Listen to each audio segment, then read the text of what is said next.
Chapter 35:16. Xiao Yulu's expression was strange. Are you sure you only have this request? Yi Qingluo nodded calmly.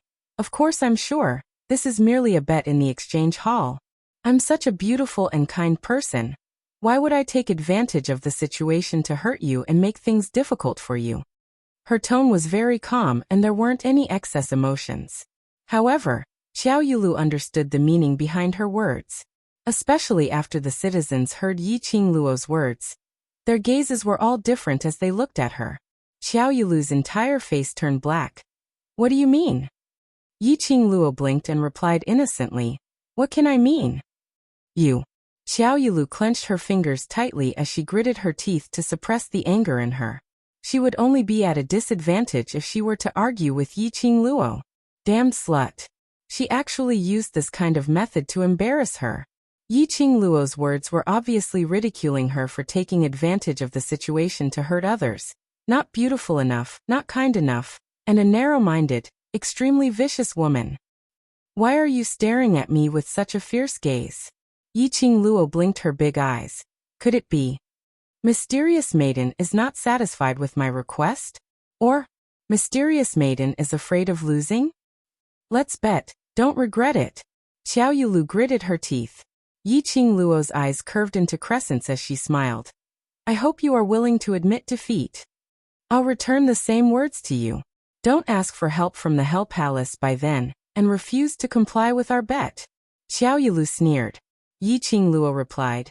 In front of so many citizens in Without Embroiling City, I believe Mysterious Maiden will not do anything to avoid the bet, and do something shameless. Both sides were aggressive, and neither was willing to take a step back. Cough. City Lord Lu looked at Yi Qingluo and then looked at Xiao Yulu as he put on a smiling face. Since both parties have already set the bet, this city lord shall be the witness. Xiao Yulu heard that and strode over. Me too. City Lord Lu took a look at Xiao Yulu as his expression changed slightly, but very quickly he smiled again. Then this city lord and brother Xiao shall be the witness together. Yi Qingluo and Xiao Yulu exchanged glances. I have no objections. At this moment, because of the aggressive bet between the two of them, this caused more and more citizens to gather around. The citizens that had been scared away by the appearance of the people from the Underworld Palace had all returned. The atmosphere was high. It had already reached this point. There was probably no one who did not know about the bet between the two of them. City Lord Lu seemed to have thought of something. During the auction, will the seniors of the Underworld Palace also stay behind? Yi Qingluo didn't reply but looked towards Old Lai. Lao Lai's eyes widened.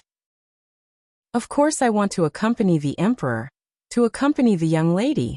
I don't want you to bully the guests of the Underworld Palace, just because you have more people. City Lord Lu raised his eyebrows in delight. Xiao Yulu, on the other hand, looked a little terrible. City Lord Lu rolled his eyes a few times, thinking about something in his heart. Finally, as if he had made a decision, he smiled and cupped his hands at Old Lai. During this period of time, why don't the two of you stay at the Lu family? Although my house is small, it has everything you need. I'm sure you'll be satisfied. As soon as he finished speaking, Xiao Yulu released a chill from her body. City Lord Lu. Her cold voice was laced with suppressed anger. Chapter 35:17. In other words, he was saying, once the Treasures Exchange Hall didn't obtain the honor of the best exchange hall, Yi Qingluo would have no excuse to push the blame onto them. So she couldn't pester endlessly to find an excuse for losing the bet. After hearing City Lord Lu's refined smile and shameless words, Yi Qingluo wanted to give a thumbs up for City Lord Lu's quick-wittedness. After finding out that Old Lai would stay in Without Embroiling City, she passionately invited her to stay at the Lu family. Then, what if Old Lai didn't intend to stay? City Lord Lu's attitude. Would there be a 180-degree change? Wanting to hug Hell Palace's thigh, but unwilling to part with Xiao Yulu's thigh. Still trying to please both sides? Was there a need to be so greedy? Did she treat everyone as fools? Hugging someone's thigh was too obvious, alright. It was easy to offend both sides, alright. As expected, Xiao Yulu's expression turned even uglier. But even if she understood City Lord Lu's true meaning, However, he had to admit that what City Lord Lu had said was reasonable. Xiao Yulu's expression was unfriendly. Then it's decided. But I have another request. Everyone looked at her in unison, waiting for her next sentence. Xiao Yulu's eyes flashed. This auction is a competition between various large exchange halls. I will not interfere in the transactions and auctions of Zhongcheng Exchange, then. I have the right to request that the seniors from Hell Palace must not help Treasures Exchange Hall. When everyone heard that, they all nodded their heads in understanding.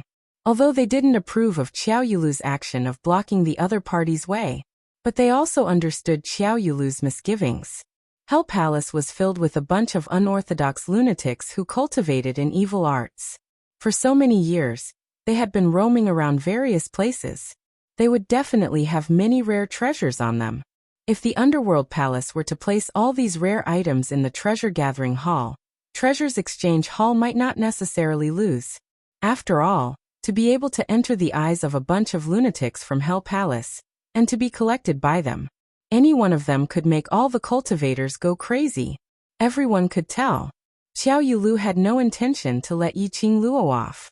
In order to prevent Hell Palace from interfering, she made use of this bet.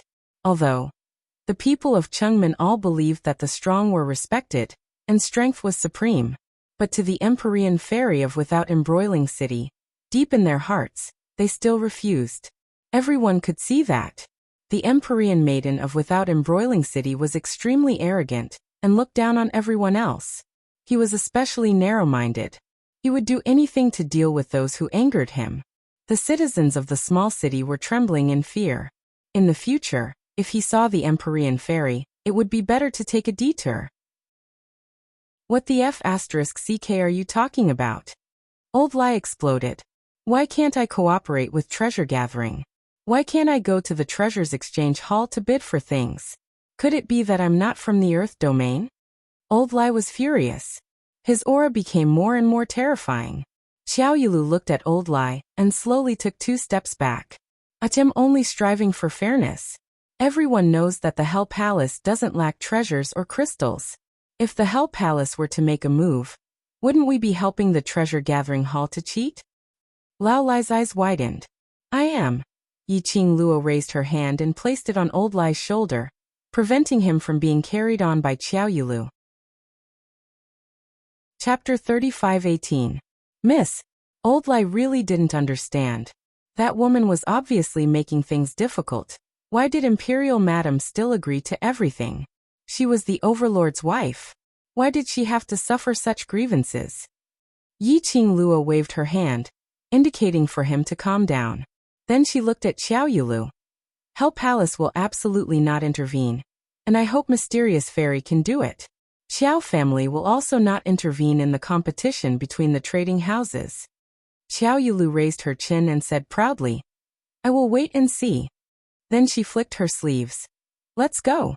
After Xiao Yulu turned around and left, the citizens on both sides of the street secretly heaved a sigh of relief, not knowing why.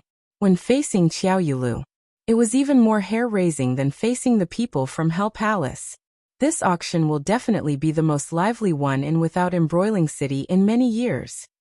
City Lord Lu said cheerfully to ease the atmosphere. How can it not be lively? Xiao Yinyan looked at City Lord Lu with a slightly sunken face. City Lord Lu is really scheming. To think that a junior would say that he was a schemer in front of all the citizens. City Lord Lu's face immediately turned ugly. Xiao Yinyan's thin lips twitched as he sneered.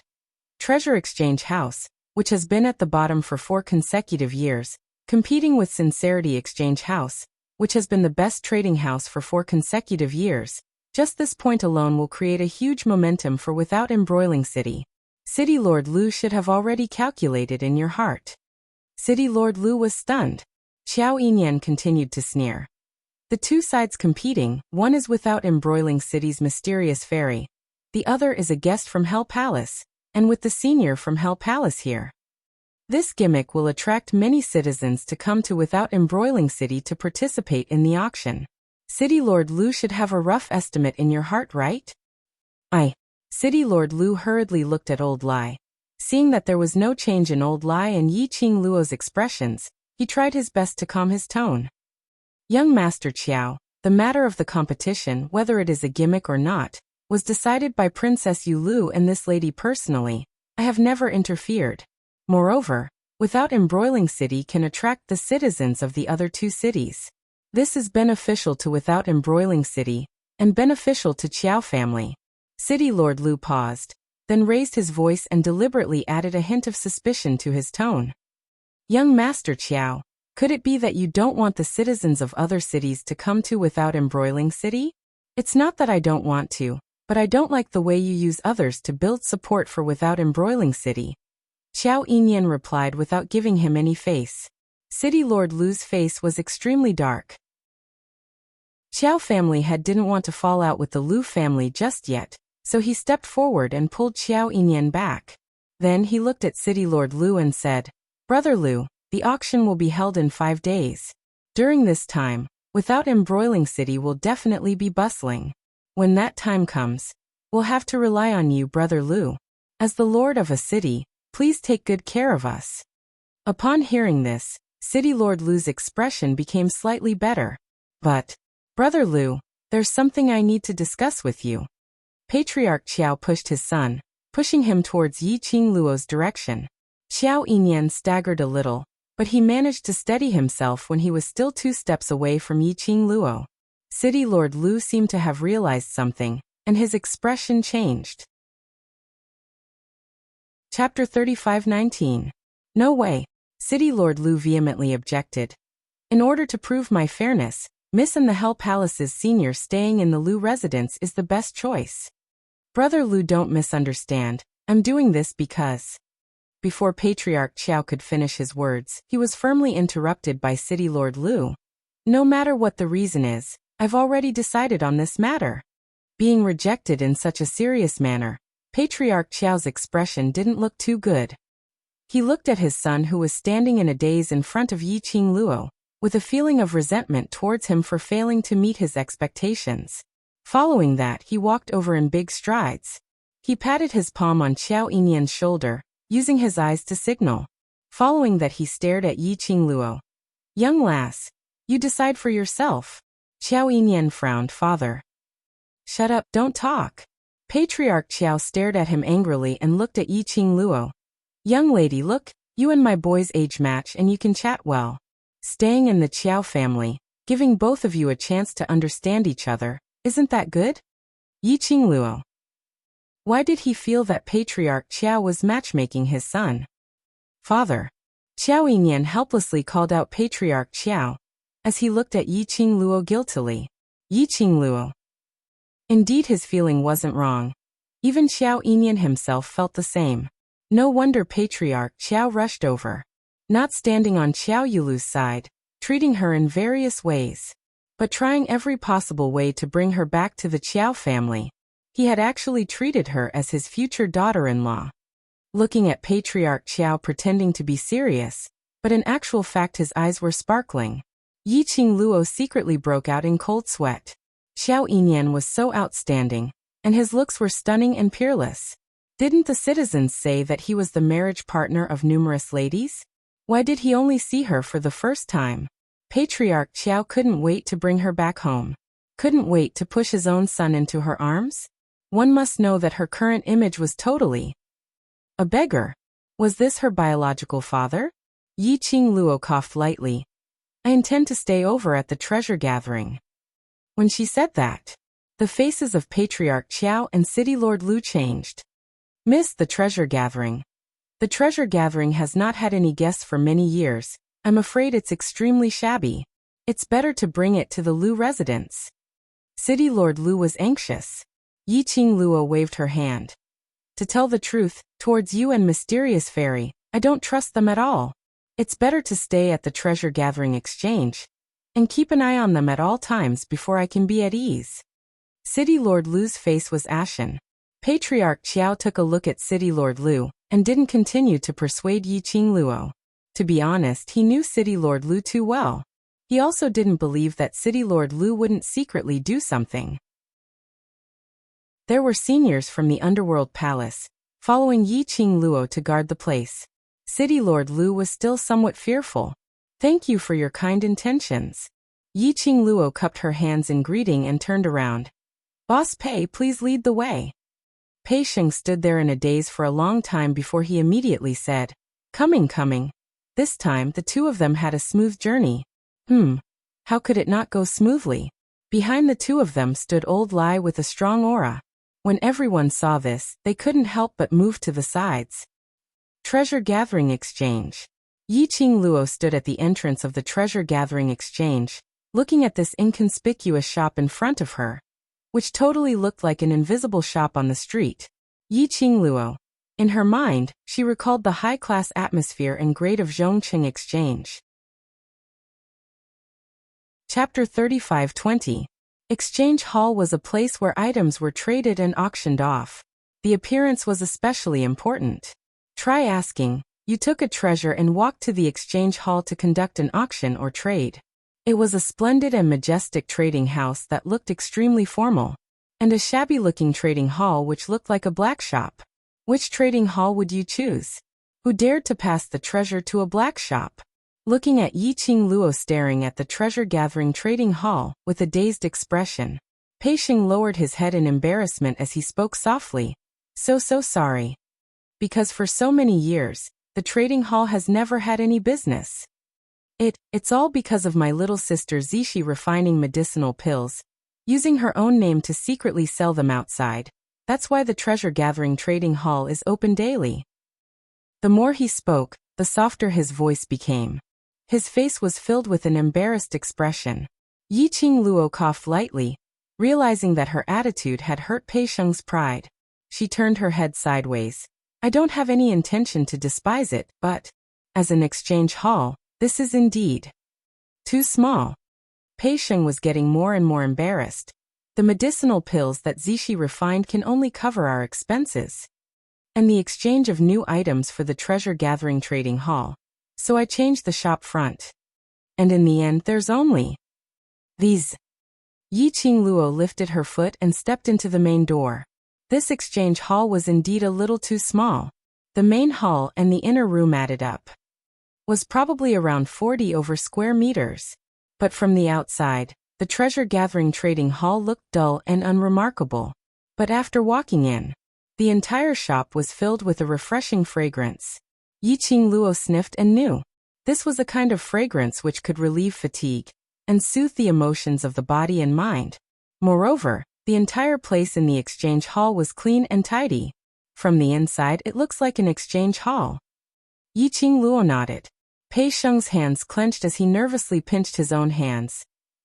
I know, this kind of treasure gathering will not make you have any thoughts of cooperating, but please believe me, I will definitely not let you down. He knew that this was his last chance. He must grab hold of this chance firmly. I've already set a bet with Mysterious Maiden, because I believe in you. Yiqing Luo smiled. Since I've said it before, I will let the treasures get the honor of the best trading house. Then I will definitely do it. Pei Sheng nodded vigorously. However, before I work with you, your appearance and whatnot must be modified. Yiqing Luo was saying that as she walked out of the exchange hall. Her pale hand rested on her chin. She raised her head and looked around the trading hall. There were many onlookers around. They were all curious about the treasure exchange hall that had been at the bottom for 4 consecutive years, without the help of the underworld palace. How were they going to turn things around and compete with the Sincerity Trading House for the honor of being the best trading house? Yiqing Luo pretended that she didn't see anything as she asked Pei Sheng. Now, other than you and your sister, is there anyone else in the treasure house? No more. Pei Sheng shook his head. Yiqing Luo pursed her lips and pondered for a moment. Then he said, You said that your little sister knows alchemy? Is it medicine master? Yes. Pei Sheng's eyes lit up when he mentioned his little sister. She's a pharmacist. What a talented apothecary. Chapter 35-21. Alchemists wanted to improve and break through. They could only desperately refine medicinal pills to raise their proficiency in order to upgrade their alchemist's level. As for refining medicinal pills, it required a lot of time and energy. especially the medicinal herbs and herbs. Based on Pei Sheng's financial situation, his little sister indeed did not have enough medicinal herbs to raise her proficiency in alchemy. Her innate talent is not bad. Then does she know about medicinal herbs? Yiqing Luo touched her chin. Pei Sheng nodded vigorously. Yes. The medicinal pills she refined were all picked by herself at the periphery of the West Cliff Mountain. West Cliff Mountain? Old Lai, who had been standing by the side without saying a word, suddenly said, Lad, to let your little sister go to the West Cliff Mountain alone for the sake of the exchange hall and the family's livelihood. As her brother, aren't you too useless? Pei Sheng's face instantly turned red. He lowered his head and clenched his fists tightly. Yiqing Luo stared at Old Lai. Old Lai was stunned by the stare. The West Cliff Mountain is the most dangerous mountain in Without Embroiling City. Magical beasts and mirage beasts crawl everywhere, and there are a lot of mercenary groups doing missions there. He let a young lady go to the West Cliff Mountain to pick medicinal herbs, isn't this? Bam! Yiqing Luo patted Old Lai's shoulder and whispered, Stop talking. Old Lai's mouth moved and stopped his voice. Yiqing Luo looked at Old Lai. Her heart was a little surprised.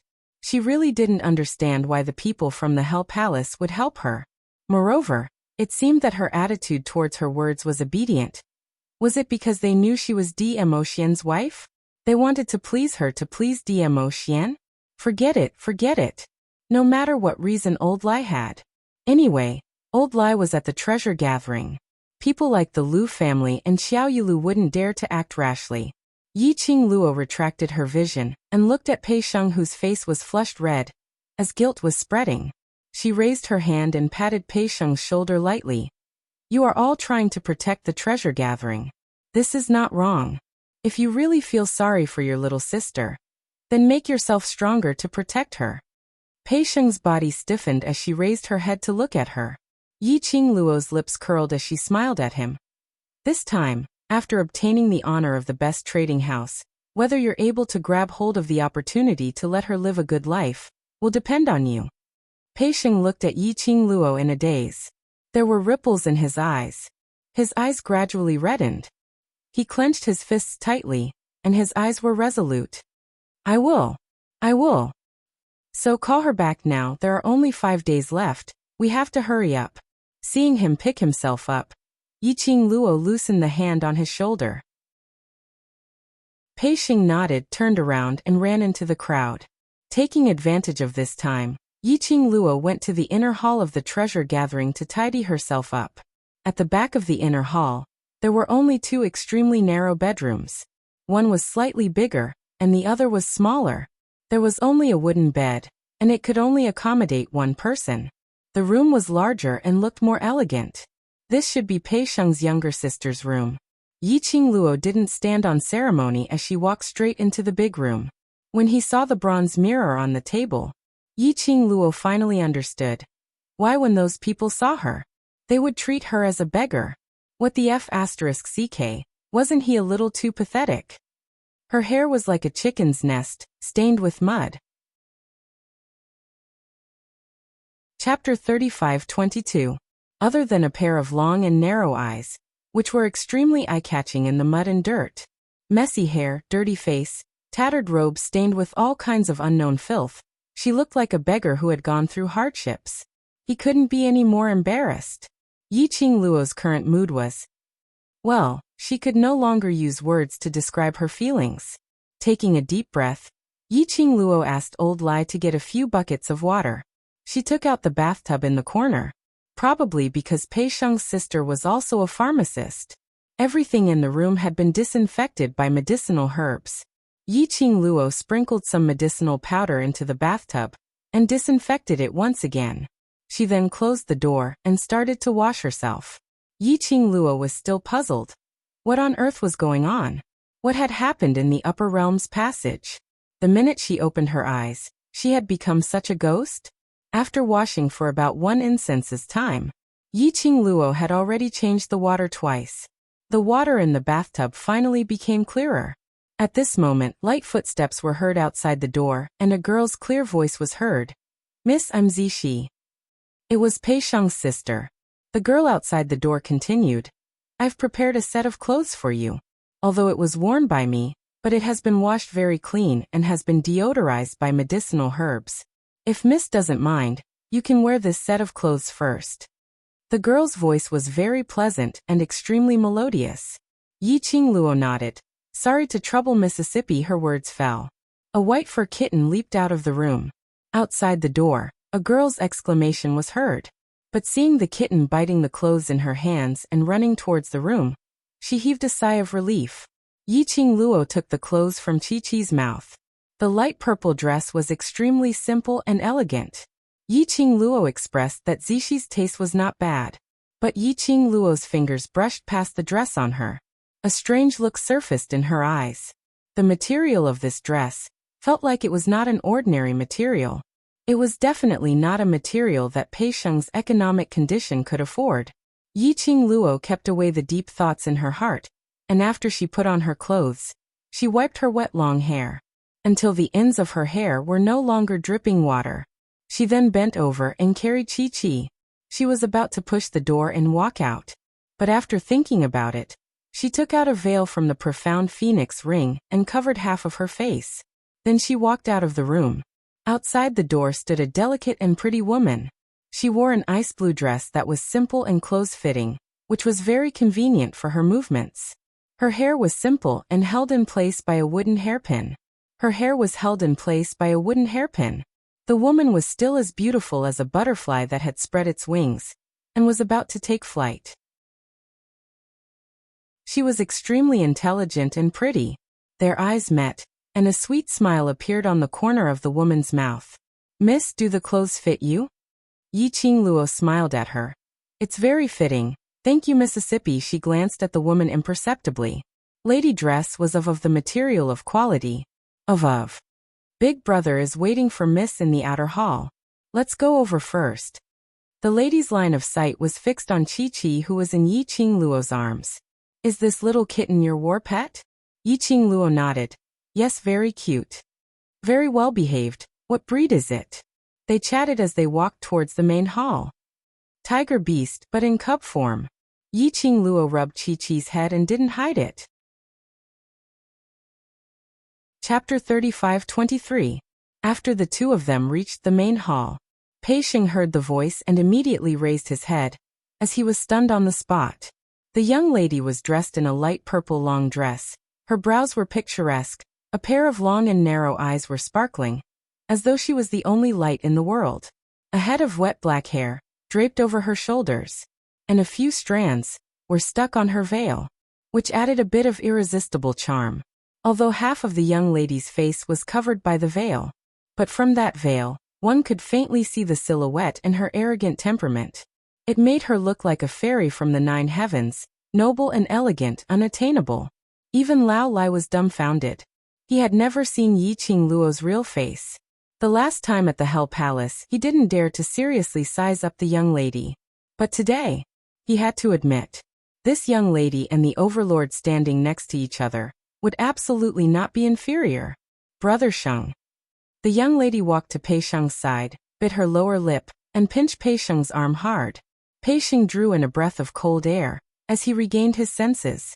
Realizing that he had lost his composure earlier, he hurriedly apologized. So sorry. I'm not. No matter. Yi-Ching Luo shook her head. This shows that I have peerless beauty. Peerless. Pei Sheng. He admitted that she was indeed peerless, but was it really alright to say that about himself? Miss, I heard from Brother Sheng about the bet between you and Princess Yulu. I'm here to thank you for being willing to help us gather treasures at this time. The young lady patted Pei Sheng's arm, indicating for him to take a seat. Then she looked at Yi-Ching Luo in a neither servile nor overbearing manner, as her brows were filled with sincere gratitude. As long as we can help to gather treasures, whatever Miss wants to do, Brother Sheng and I will fully cooperate. Yi-Ching Luo nodded. Boss Pei has already expressed his gratitude. What we need to do now is to make everyone interested in gathering treasures within 5 days. What does Miss want to do? The young lady expressed her approval. You two don't talk about girls anymore. Old Lai's head started to swell. We still need to interact for a few more days. Don't tell me you intend to have one girl and one girl each. Pei Sheng hurriedly stood up as he frantically pulled the young lady over. Sorry, I forgot to introduce my sister. This is my little sister, Gu Zishi. This is... Pei Sheng looked at her younger sister, but when the words were about to come out of her mouth, she pursed them. Till now he still didn't know Yi Qingluo's name. Yi Qingluo stood up, the lips under the veil slightly hooked up. My name is... Di Luo, you can call me A Luo. Di Luo, Pei Sheng muttered. Lady Di, Yi Qingluo raised her brows as she squinted at him. Gu Zishi, on the other hand, was more understanding. She walked forward with a smile, took her arm and called, A Luo. Yi Qingluo shot a glance at Pei Sheng. See that? Learn more from your sister. She paused as if she had thought of something. She looked at the two of them in confusion. Wait, isn't your surname Pei? Why is Zishi surnamed Gu? I was picked up by Brother Sheng. We call each other brother and sister, and we depend on each other. Gu Zishi looked very calm. Yi Qingluo nodded meaningfully. No wonder she felt that there was a different atmosphere between the two of them. They weren't biological siblings. Yi Qingluo's long and narrow eyes curved slightly. Chapter 35-24. In order to change the topic, Gu Zishi's gaze intentionally lingered on Yi Qingluo's face.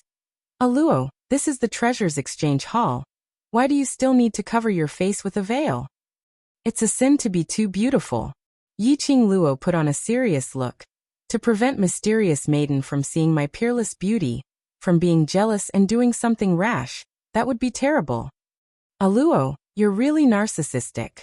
Gu Zishi was speechless. Yi Qingluo sighed helplessly. I'm also very helpless about a natural-born beauty. After a few more words of banter, the relationship between the few of them had pulled closer by quite a bit. Regarding to let the Treasures Exchange Hall return to the eyes of the public within 5 days. Do you have any thoughts? After pulling closer, Yi Qingluo went straight to the main topic. Pei Sheng's gaze instantly turned serious when he mentioned the Treasures Exchange Hall. He looked at Yi Qingluo. You should understand the situation of the Treasures Exchange Hall, basically. The matter 5 years ago had already caused the Treasures Exchange Hall to lose the hearts of the people. To let them choose the Treasures Exchange Hall again, I'm afraid it will be very difficult. Today's matter has already taken the first step, isn't it? Yi Qingluo's lips curled as her gaze shot outside the door. The entrance of the Treasures Exchange Hall was already surrounded by many citizens who were watching the bustle. Discussions were everywhere and it was extremely lively. Although those citizens had not taken a step into the Treasures Exchange Hall. However, when he heard the voices and discussions, he knew that he had already made great progress. After all, the Treasures Exchange Hall had not had such a lively scene for a long time. Today at the entrance of Zhongcheng Exchange Hall, because of Qiao Yulu's relationship, basically most of the citizens had gathered over. And because of the bet, the various citizens had definitely remembered the name of the Treasures Exchange Hall.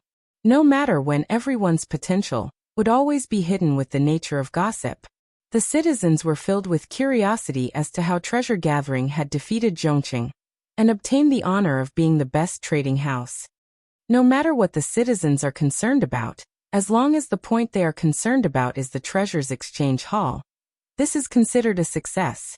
Yi Qingluo retracted her gaze as she walked to the chair by the side and sat down, placing Chi-Chi on her lap. Chi-Chi was like a little kitten, lazily curled up on Yi Qingluo's lap, closing her eyes with a contented posture. It really did look like a pet. Gu Zishi's gaze lingered on Chi-Chi for a moment. Following that, his gaze shifted to Yi Qingluo's face as he asked, But? During the auction, various large trading houses compete on the total number of crystal stones successfully traded during the duration of the auction in order to obtain the honor of the best trading house. She paused for a moment before continuing. Under the premise that we can't let the Hell Palace interfere, what items should we auction in the auction to be confident? When Yi Qingluo heard that, she couldn't help but shifted her gaze onto Gu Zishi. To be honest, from the moment they met until now, Yi Qingluo felt that this Gu Zishi totally didn't look like someone who was picked up and brought home, relying on pill refining to maintain the daily business of the treasure gathering. On the contrary, judging from her temperament, her conversation, and her understanding of the matter, it was obvious that she was a good girl. Yiqing Luo felt that this lady was absolutely not simple. At the very least, it was definitely not as simple as Pei Sheng said. However, from Gu Zishi, Yiqing Luo didn't sense any malicious intent. Did I say something wrong? Why are you looking at me like that? Gu Zishi felt goosebumps from Yiqing Luo's stare. Chapter 35-25. Gu Zishi. Was there a need to use such a complicated expression to guess her master level? Master level. Under Yiqing Luo's gaze, Gu Zishi revealed her own level. You still can't break through to Grandmaster level? Yiqing Luo's fair fingers pressed against her chin. Gu Zishi shook her head. I'm not used to it yet, I need an opportunity. Yiqing Luo pursed her lips as her eyes drooped in deep thoughts. On the other hand, Pei Sheng looked at Yiqing Luo in shock. Very few people could persevere in the profession of master, not to mention the long time required. It also required a large amount of financial and material resources, especially when there was a high failure rate. So if a master-level master were to spread it out, there would definitely be numerous forces fighting for it. Pei Sheng had always been proud of Gu Zishi as a master, but he didn't expect Yiqing Luo actually despised it. That's right. Despised. That tone was filled with despise. Noticing Pei Sheng's agitated emotions, Yiqing Luo glanced over. TSK, was he a protective maniac or was it because of some other reason? I don't have any other meaning by asking this. Yiqing Luo took out a folded piece of paper from the profound phoenix ring and passed it to Gu Zishi. Since you don't have any ideas about what you want to auction in the auction, I have an idea here. Gu Zishi took the paper and opened it. The expression on her face instantly turned serious and solemn. His eyes also gradually lit up. She kept the paper in her hand. Where did you get the formula from? How could there be such a formula? Follow the formula and buy the commonly used medicinal herbs in the most low-profile way. As for the main medicinal herbs, I'll have to trouble you to collect them from the West Cliff Mountain. Yiqing Luo didn't answer the source of the formula. It's best to bring back a batch of medicinal herbs and try to refine a small bottle tomorrow to advertise. Tomorrow? Gu Zishi opened the prescription in her hand and looked at it again. How is that possible? You're in charge of finding the medicinal herbs, I'll do the rest. Yiqing Luo smiled. If tomorrow's advertising is successful, we'll definitely get the best trading house's honor. Gu Zishi was stunned as her pupils enlarged. You're also a master? Yiqing Luo nodded with a smile. Gu Zishi took a deep breath and gripped the prescription in her hand tightly. She didn't ask about Yiqing Luo's alchemist grade. She could tell that Yiqing Luo's level was absolutely above hers. Alright, I understand. I will definitely bring back enough medicinal ingredients to make a bottle of it before 11 p.m. today. Gu Zishi put away the recipe. It's very dangerous over at West Cliff Mountain. Let Old Lai go over to protect you. Yiqing Luo looked at Old Lai who was dozing off by the side. Anyway, he has nothing better to do. Gu Zishi's expression changed slightly. No, there's no need. I'm very familiar with Xia Mountain. Nothing will happen. If you don't let Old Lai follow you, Sheng will worry about you. Yiqing Luo took a look at Pei Sheng. Don't worry, Old Lai won't keep following you around. I have other matters to attend to and would like to trouble him to make a trip to the West Cliff Mountain. Gu Zishi hesitated for a moment. Okay, I understand. The two of them had already decided on the future of the Gathering Treasures exchange. Pei Sheng was a little dazed. Zishi, what exactly is the formula that Luo gave you? Gu Zishi's lively eyes curved. Her little body half sprawled on the coffee table, both hands supporting her chin as she looked at Pei Sheng playfully. Chapter 35-26. Pei Sheng couldn't get an answer, so Gu Zishi and Old Lai had already left the treasure gathering. Pei Sheng could only shift his gaze towards Yiqing Luo. Before he could even open his mouth to ask, Yiqing Luo clapped her hands and carried Chi-Chi as she stood up. Alright, let's start. Start what? Pei Sheng looked at Yiqing Luo in a daze. Yiqing Luo walked straight out of the entrance of the treasure gathering. Of course. To transform the treasure gathering. When the young lady walked to the entrance, she even turned her head and looked at him with a smile. As she retreated, she smiled and said, "You're right." Her eyes were filled with a crafty smile. Her veil fluttered like a fairy descending to earth. Even though Pei Sheng had already been stunned by Yiqing Luo, at this moment, he was dazzled by the young lady's smile. Of course, it couldn't be said that he had any evil thoughts towards Yiqing Luo. But humans were visual animals. All of their reactions were the most instinctive reactions to the visual feast in front of them.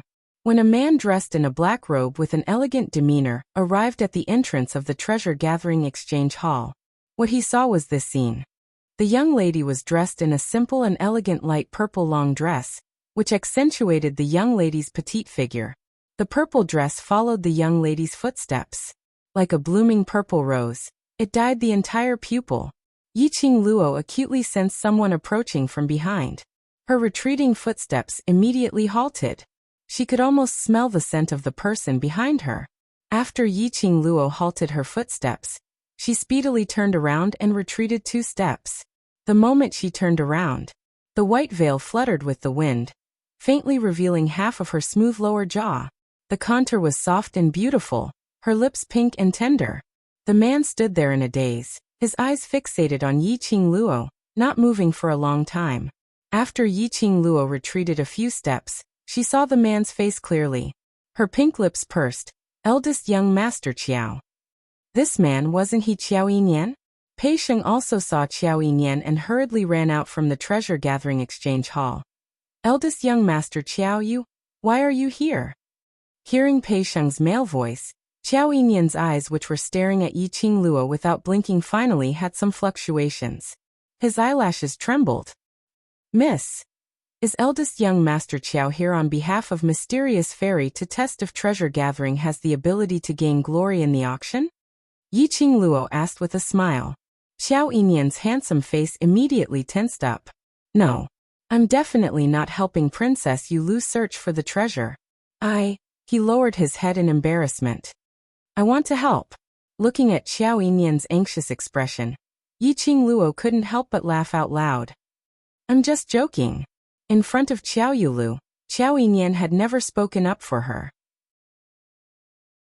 Of course, it was impossible for him to help Qiao Yulu and come over to investigate the situation of the treasure gathering.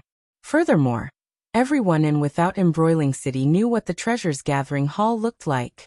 There was no need to probe the situation at all. However, from what she could see, Qiao Yulu would definitely send someone to investigate her identity. Looked like she needed Old Lie's help to get her an identity in the Hell Palace.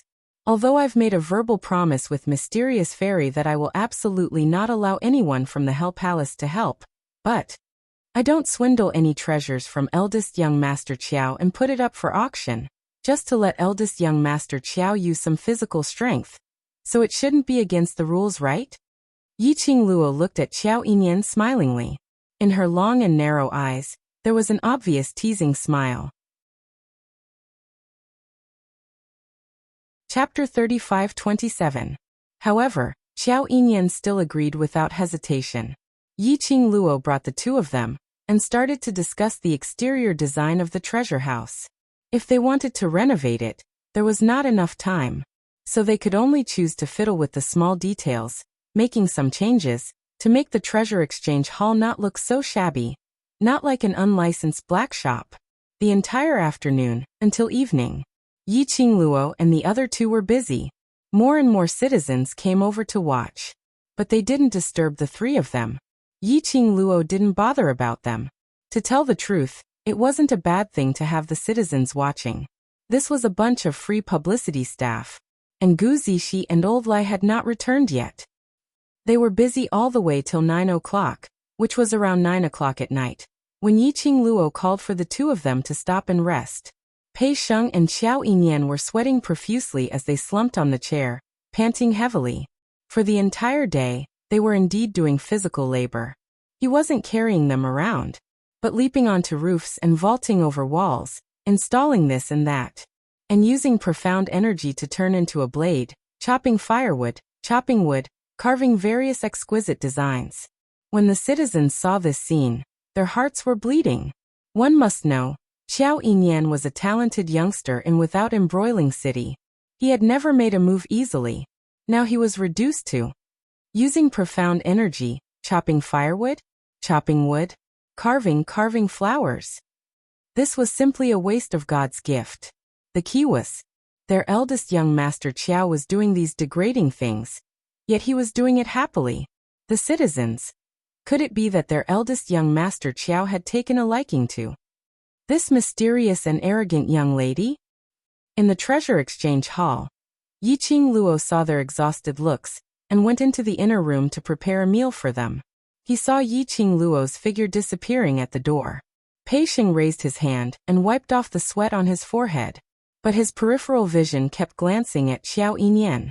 Xiao Yinyan's perception was high, so he naturally felt the gaze which was constantly shooting over.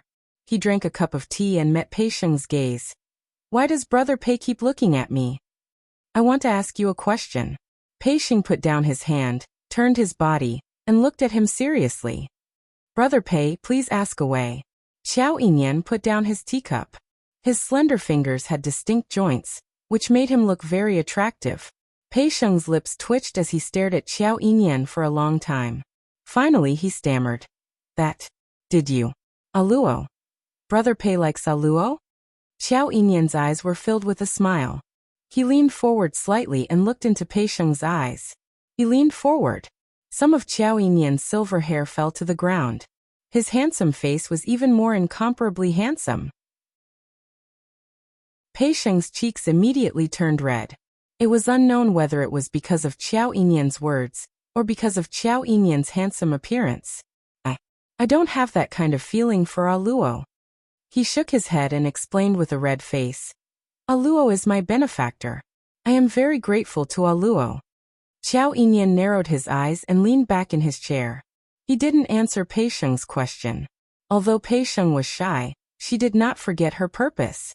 She looked at him and asked again, "What about you? Do you like Aluo?" Xiao Yinyan only curled his thin lips as he smiled but didn't reply. Was this like or not like? Towards this kind of emotion, Pei Sheng didn't know how to differentiate. Chapter 35-28. At this time, there was a hubbub outside the entrance of the Treasures Exchange Hall. Since today's bet, outside the Treasures Exchange Hall, there had been endless discussions and noises. But the hubbub this time was obviously not small. Xiao Yinyan frowned and was about to get up. Pei Sheng had already stood up. "You continue to rest, I'll go take a look." As he said this, he walked out of the Treasures Exchange Hall. Outside the Treasures Exchange Hall, the citizens who were originally gathered together had now split into two sides. And standing in the middle of the citizens was Qiao Yulu, who was like the moon surrounded by stars. The woman's petite figure was no longer as graceful and luxurious as before, but was dressed like the daughter of an aristocratic family. She wore a white dress, a white veil covering her face, and her temperament was like an orchid. Just looking at her like this, she was indeed an extremely pleasing beauty. At this time, Xiao Yulu was staring at the Treasures Exchange Hall with an ugly expression. After a few hours of busy work by the three of them, the outer appearance of the Treasures Gathering Hall had undergone a tremendous change from its previous appearance that was gray and inconspicuous, like an illegal shop that operated without a license. Xiao Yulu's white fingers clenched tightly into fists. The Treasures Exchange Hall in front of them, although it was very small, but no matter which corner, which line of sight looked over, they all felt this was an extremely grand and high-class Treasures Exchange Hall. The surroundings of the Treasures Exchange Hall, after some detailed treatment, as well as some exquisite decorations, had completely changed the overall aura of the Treasures Exchange Hall. Especially on the two sides of the Treasures Exchange Hall, there were two extremely beautiful beast-shaped stone statues, looking like Qilins. Under the illumination of the two red lanterns hanging above the entrance, the stone statues seemed to be plated with a layer of bright glazed light. It could be said that the current Treasures Exchange Hall, in terms of appearance, it was definitely not inferior to the Sincerity Exchange Hall. Sister Yulu.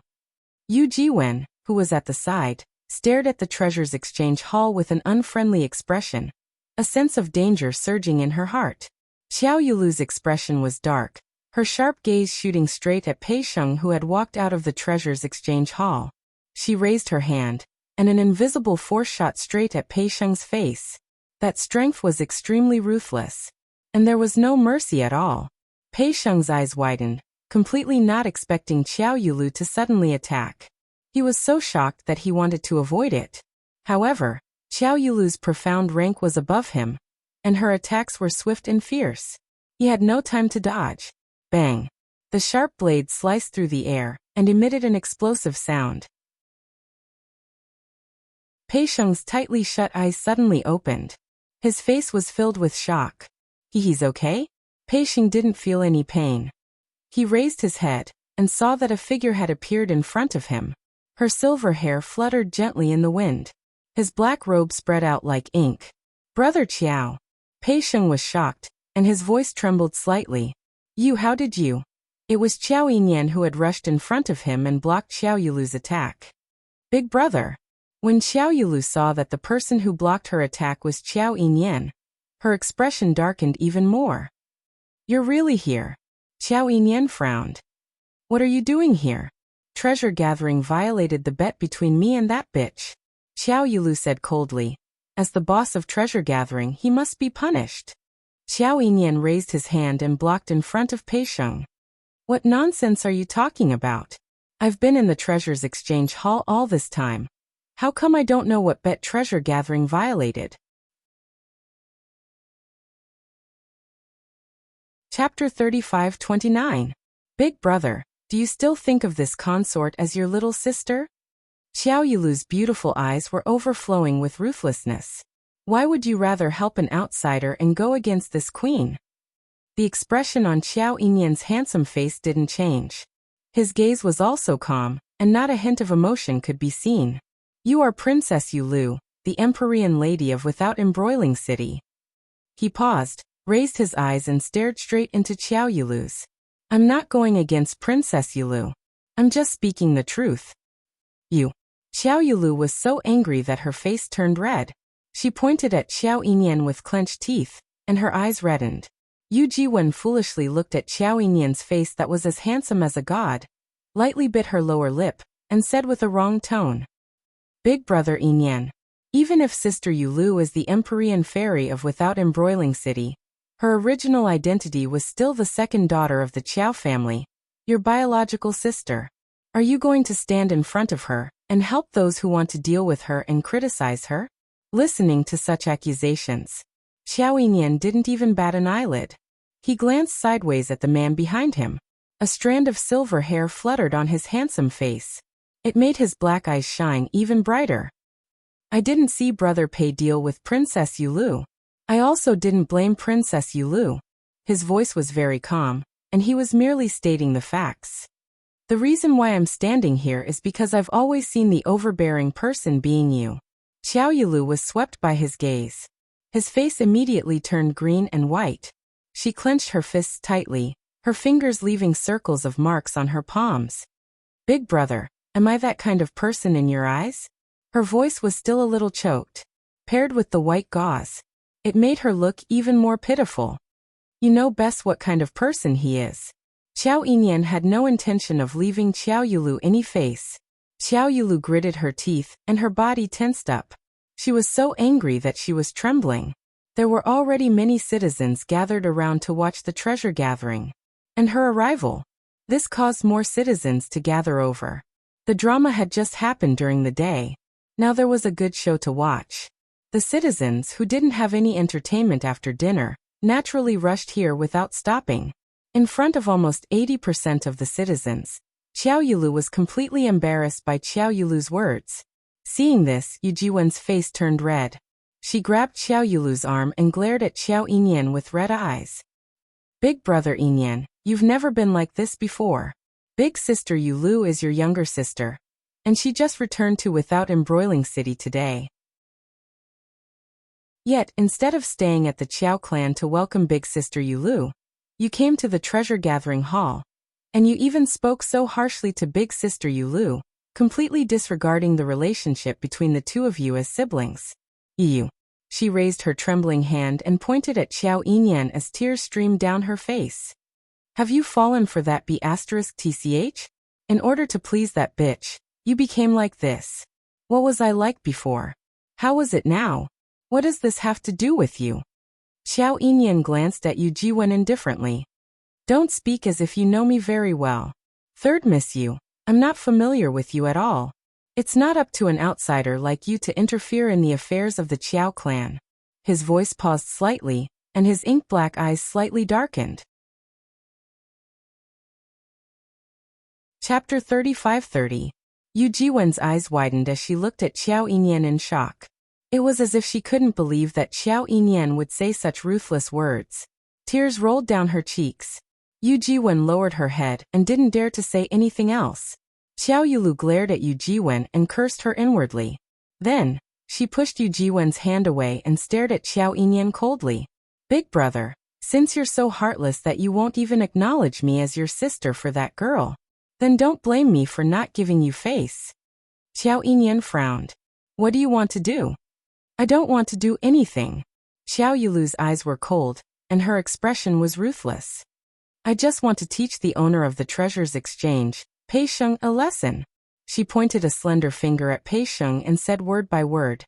Pei Sheng, I'll give you two choices. First, get over here right now and kneel on the ground to admit that the Treasures Exchange broke the bet. Second, I'll smash the Treasures Exchange right now. Princess Yu. Lu. Xiao Yinyan's face darkened when he heard those arrogant words.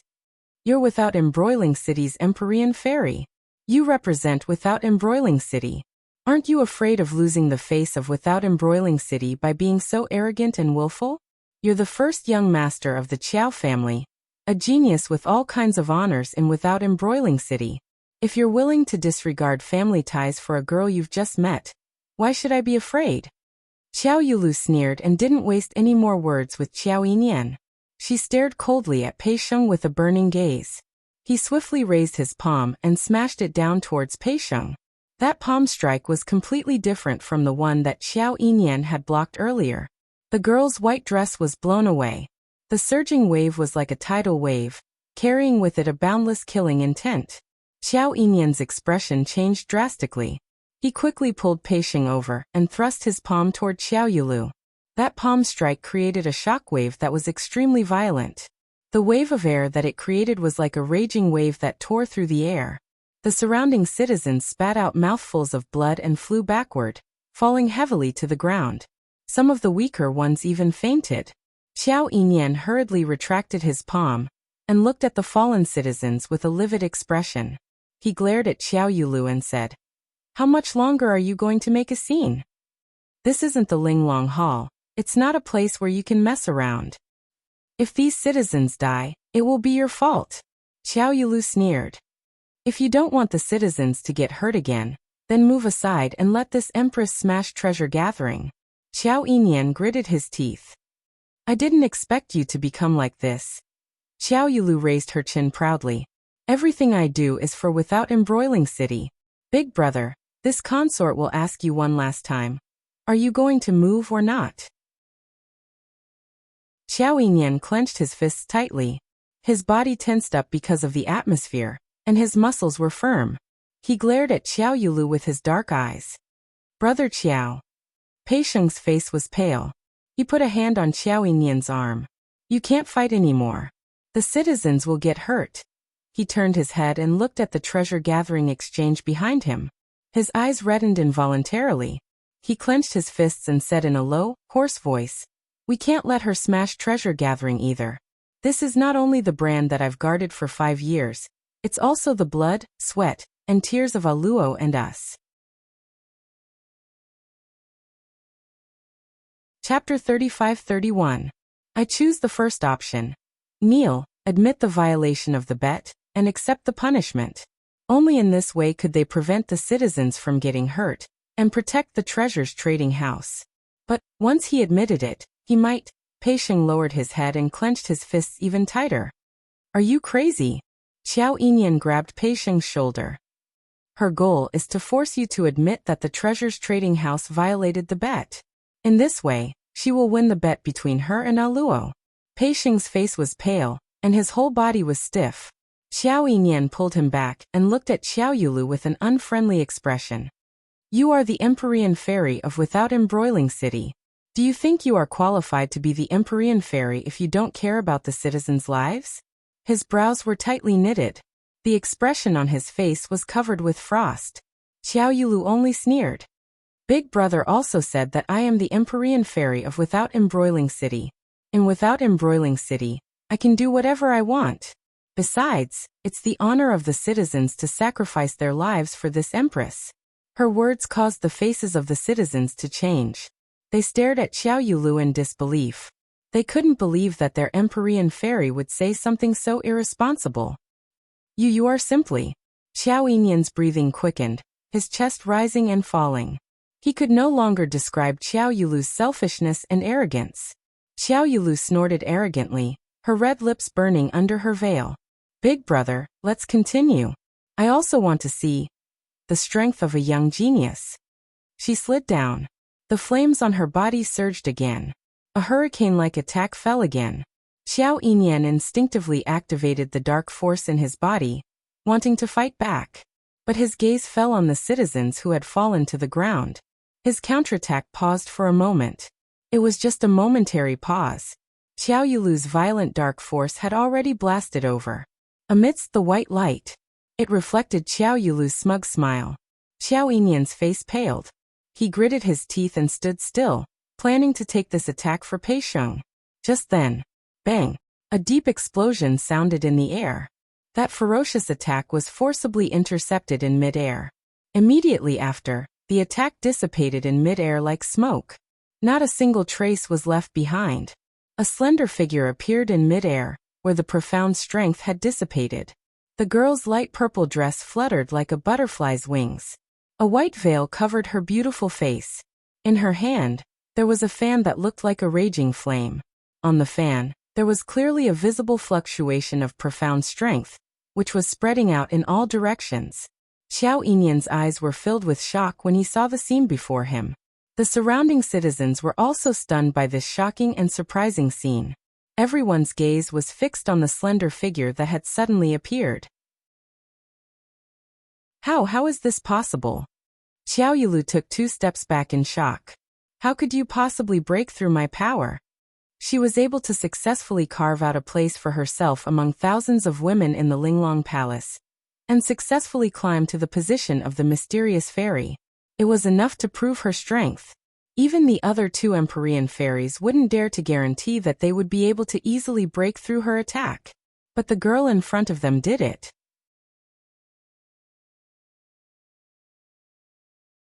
Chapter 35-32. When did the treasure gathering violate the bet? Why didn't I know about it? The young lady's clear and melodious voice was pleasant to listen to. That light purple dress fluttered, dazzling one's eyes. Yiqing Luo's feet landed steadily in front of Xiao Yinyan.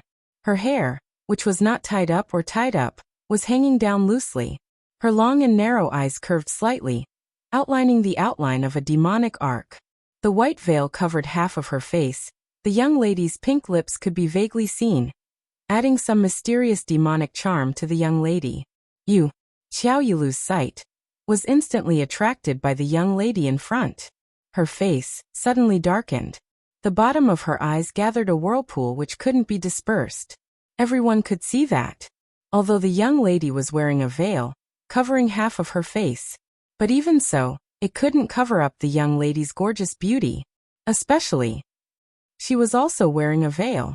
When the 2 of them stood together, she was instantly suppressed by a few levels. Originally, she was still considered a beauty of the generation, with an ethereal air.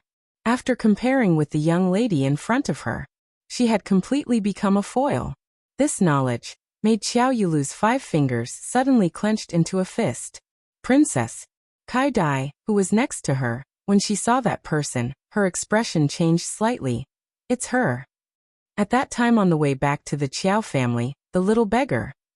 At that time, I felt that this young lady's eyes looked like a fox. So I let the old maid who followed the princess from Linglong Palace bring her to the alley, to secretly settle it, but But this young lady, not only did she not die, but also extremely arrogantly jumped around, sowing enmity with Princess Yulu.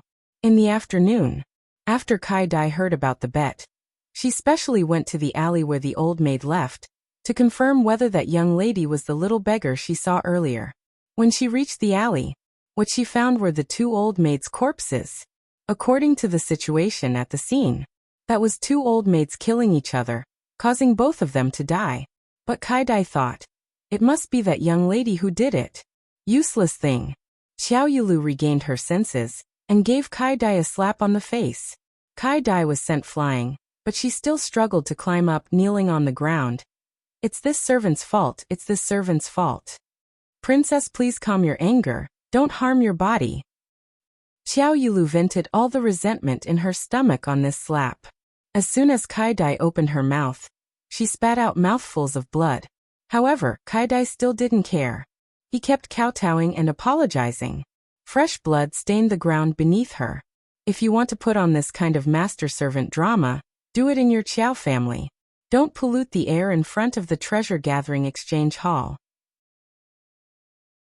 Yiqing Luo sneered as her pink lips curled up, her eyes filled with contempt. Don't think that you can do whatever you want just because you've hooked onto this consort's big brother. Xiao Yulu gritted her teeth as she stared furiously at Yiqing Luo. You dare to say that you didn't go against our bet? Of course I dare. Yiqing Luo opened her mouth without any hesitation. As she lazily raised the corners of her eyes, Mysterious Maiden didn't allow any explanation and rushed to the treasure gathering, beating and scolding, and even wanted to make a move on the treasure gathering's boss, forcefully demolishing the treasure gathering. She raised her wrist. Her fair slender fingers gently pressed against her lower jaw. The auction has yet to officially start. Mysterious Maiden couldn't wait to find trouble. Could it be that she felt that she would definitely lose and wanted to find a way out for herself? As she said that, she clicked her tongue. Chapter 35-33. Teasing. Even if Mysterious Maiden loses this bet, at most you just have to kneel down and shout that you're a waste. This isn't painful or itchy, and you won't lose a few kilograms of flesh. She sighed again. I'm not like you. If you lose, you'll lose your entire person. Following that, she raised her head again. Her long and narrow eyes looked at Xiao Yulu with sincerity as she spoke in a considerate manner. Since Mysterious Maiden can't afford to lose, then I'll reluctantly let you off. This bet, let's call it off. From the start to the end, Yiqing Luo didn't give Xiao Yulu's side any chance to speak. She continued talking on her own. Xiao Yulu's face twisted. Looking at Xiao Yulu's malevolent face, which couldn't even be concealed by the veil, Yiqing Luo started to laugh unkindly. The feeling of occasionally being a flourishing white lotus wasn't bad at all. Especially this kind of disgusting smile, and then looking at the other party, being disgusted till she couldn't rebuke. It was simply too satisfying. What are you hinting at? Xiao Yulu bellowed angrily. This lady can't afford to lose? It's obviously you who have violated the bet between us. You've already lost. Yiqing Luo tilted her head as she blinked. Did I hint at anything? Mysterious Maiden must be feeling guilty, so you're thinking too much. Her words came to a halt as her smile suddenly froze on her face. Her pair of long and narrow eyes became sharp and fierce. Her entire aura, at this moment, was suddenly unleashed. Mysterious Maiden keeps saying that I've violated the bet then. Will Mysterious Maiden please explain clearly?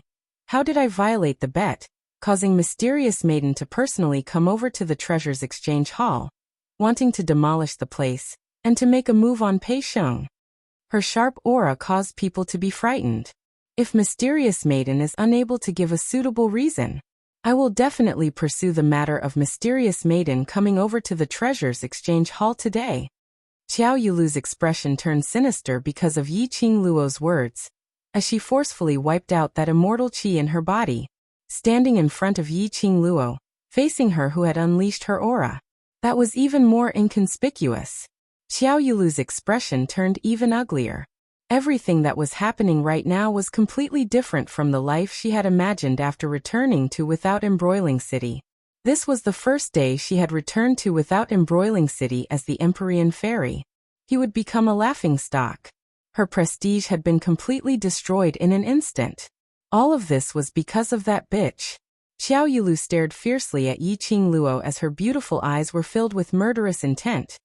The bet between us, you had personally agreed that the items auctioned in the treasure-gathering trading hall's auction, Hell Palace and Xiao family will absolutely not interfere.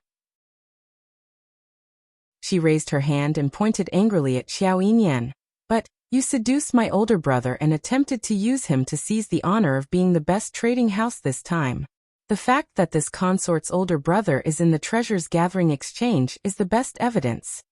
When Yiqing Luo heard that, she couldn't help but burst out laughing. Mysterious maiden, is there a hole in your brain? Let's not talk about the fact that the Qiao family couldn't interfere in our bet, right? Let's just say that Yinyan is here. He didn't provide any auction items from treasure gathering, nor did he provide a single crystal stone from treasure gathering, so how can he be considered to have interfered in our bet? Her gaze swept past the citizens who were crowding around. Her gaze fell onto several citizens who had fainted on the ground. Chapter 35-34. This was also the reason why Yiqing Luo started from the beginning. The reason why she only let Xiao Yinyan do the manual work. It was to prevent Xiao Yulu from finding excuses to act shamelessly. But Yiqing Luo really didn't expect this. The auction hadn't even started yet. Xiao Yulu couldn't wait to rush over. She really didn't know this kind of brain. How did she become without embroiling city's mysterious maiden? Or could it be that Xiao Yulu was afraid of her from the bottom of her heart? So once she found an opportunity, she immediately wanted to deal with her, in case she gave her a chance to develop? Yiqing Luo's long and narrow eyes curved. If mysterious maiden can't afford to lose and wants to find an excuse to disrupt the bet between us, then she should find a better reason. Slut. Don't keep saying that I can't afford to lose and pour dirty water on me. Do you think I don't know your dirty thoughts? Xiao Yulu flew into a rage out of humiliation. Yiqing Luo's eyes were cold as she crossed her arms over her chest. Her brows seemed to be covered with a layer of frost. Who is the one splashing dirty water? Who is the one with dirty thoughts? Everyone can see it clearly. She raised her chin slightly. The veil was attached to her lower jaw. The lines were soft and the outline was soft. One could almost imagine what kind of beauty the young lady had under the veil. The young lady's eyes were still half closed and her expression was lazy, giving off a kind of arrogant feeling, as if she didn't put Xiao Yulu in her eyes. You're still quibbling. Xiao Yulu was so angry that she lost all rationality from Yiqing Luo's attitude. She could even feel that the eyes of the surrounding citizens were filled with disdain and contempt as they looked at her. It shouldn't be like this. She should be high and mighty, enjoying everyone's admiration. Xiao Yulu's eyes were red and her gloomy eyes were filled with a cold murderous intent. Slut. I want to kill you, slut. She roared as her figure moved swiftly and her entire body burst out in flames. That strong flame almost caused the surrounding air to fall into a crack. Even the citizens could see with their naked eyes the ripples in the air. Wherever the chi wave went, there was a huge explosion. The citizens' faces turned pale. Their bodies felt like they were being crushed by a heavy mountain. The 5 viscera and 6 bowels in his chest were being squeezed by an invisible force. Therefore, it was said that one had to be cautious when reading gossip. If one was not careful, they might accidentally get into trouble. Xiao Yulu. Seeing this, Xiao Yinyan anxiously roared Xiao Yulu's name. His face darkened. Do you really want to turn without embroiling city into a mess before you stop? Xiao Yinyan glared at Xiao Yulu. He took a big step forward and was about to release his dark force to force Xiao Yulu back. Just as he took a step, his shoulder was gently pressed by a small hand. Yinyan, her target is me. The young girl pressed down on his shoulder and slowly walked past him. Facing the raging hurricane and the terrifying airwave, she walked straight ahead. That clear and melodious voice reverberated in his ears. Xiao Yinyan's pupils instantly contracted. His fingers reflexively tried to grab the girl in front of him. But the moment he stretched out his hand, the girl had already walked a few steps away. His hand grabbed nothing but air. Luo, you're not her. Xiao Yinyan's urgent voice came to an abrupt halt. Because he saw the moment the girl's figure merged into the hurricane that Xiao Yulu had created. He saw the girl suddenly raise her leg and kick Xiao Yulu's abdomen. She was as fast as lightning. And the kick was very powerful. Chapter 35-35. Bam! A loud thud resounded, accompanied by Xiao Yulu's screams. Xiao Yulu landed heavily on the ground. There was even a shallow pit on the ground.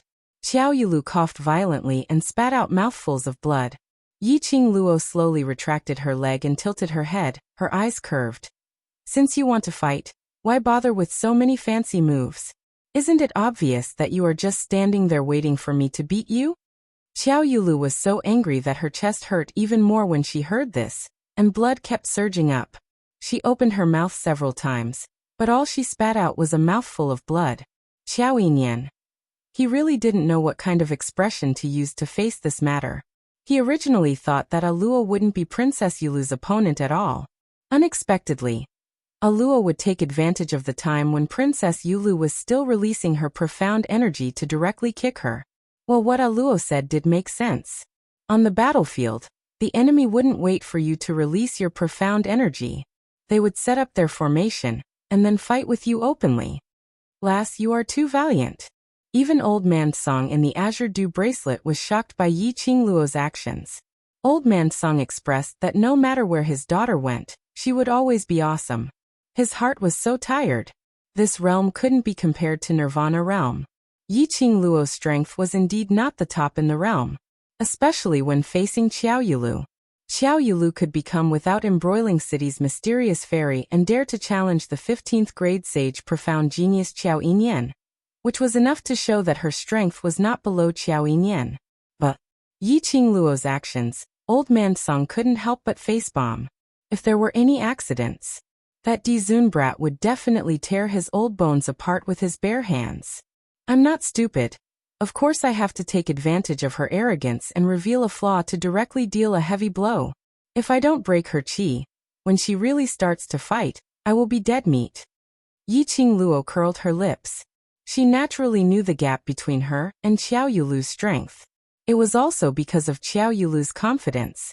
She had to show how powerful her strength was, creating all kinds of hurricanes, pressure, profound waves, etc. to set off. Only then would she have the chance to destroy Xiao Yulu's pretentious act with a kick. It wasn't that she was tough, but rather that she was sinister. He could only blame Xiao Yulu for being silly. Bitch! How dare you attack Princess Yulu?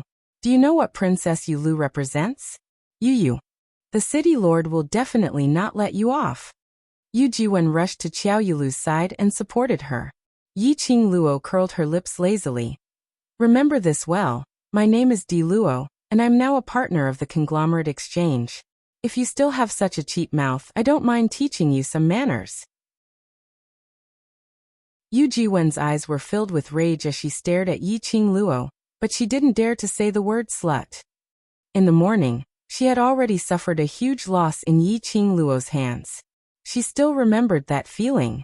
She was relying on Xiao Yulu. And now Xiao Yulu had fallen. What should she do? Yu Jiwen was angry but towards Yiqing Luo, she had an instinctive fear. While she was cowering, she suddenly caught a glimpse of a figure in the crowd.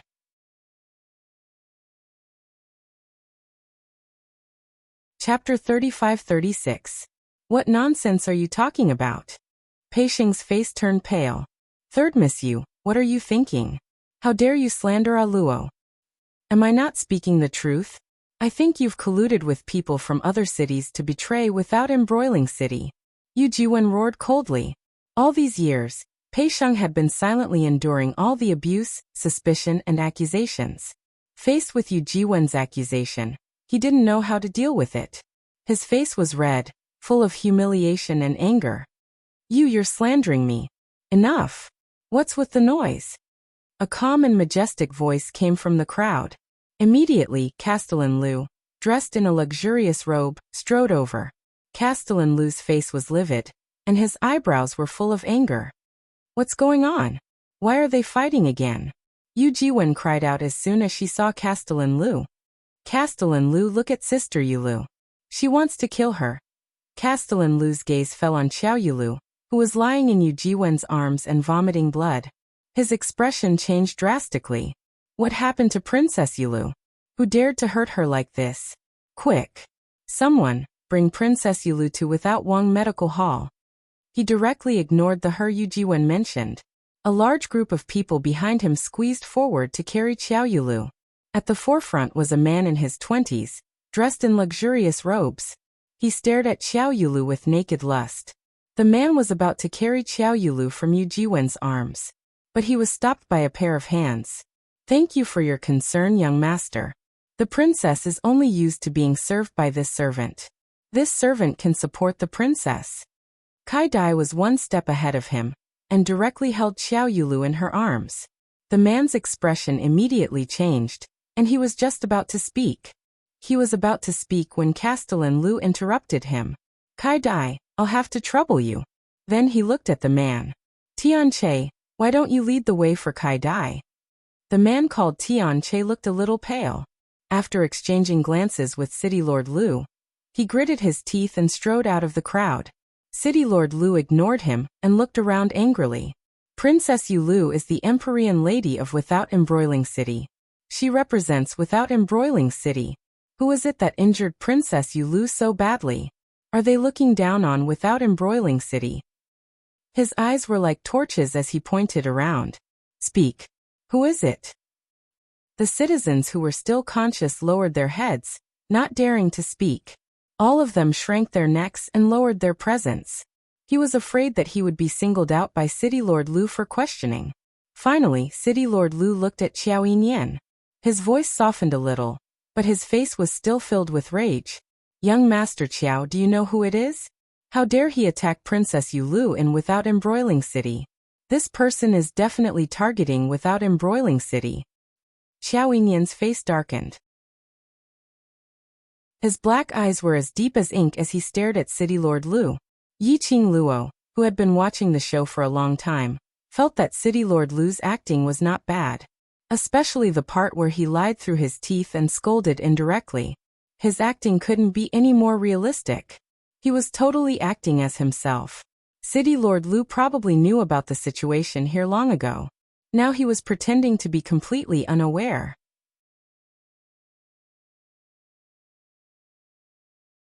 Chapter 35-37. Was he trying to make use of the citizens' public opinion to target her? If it was any other time, this method might really work. But unfortunately, Xiao Yulu had already dug her own grave earlier. It was only the first day since she returned to Without Embroiling City. She hadn't gained enough favorable impression points in front of the citizens. She hadn't done anything that would make the citizens remember her in their hearts, touching them for a lifetime. She started to dig her own grave.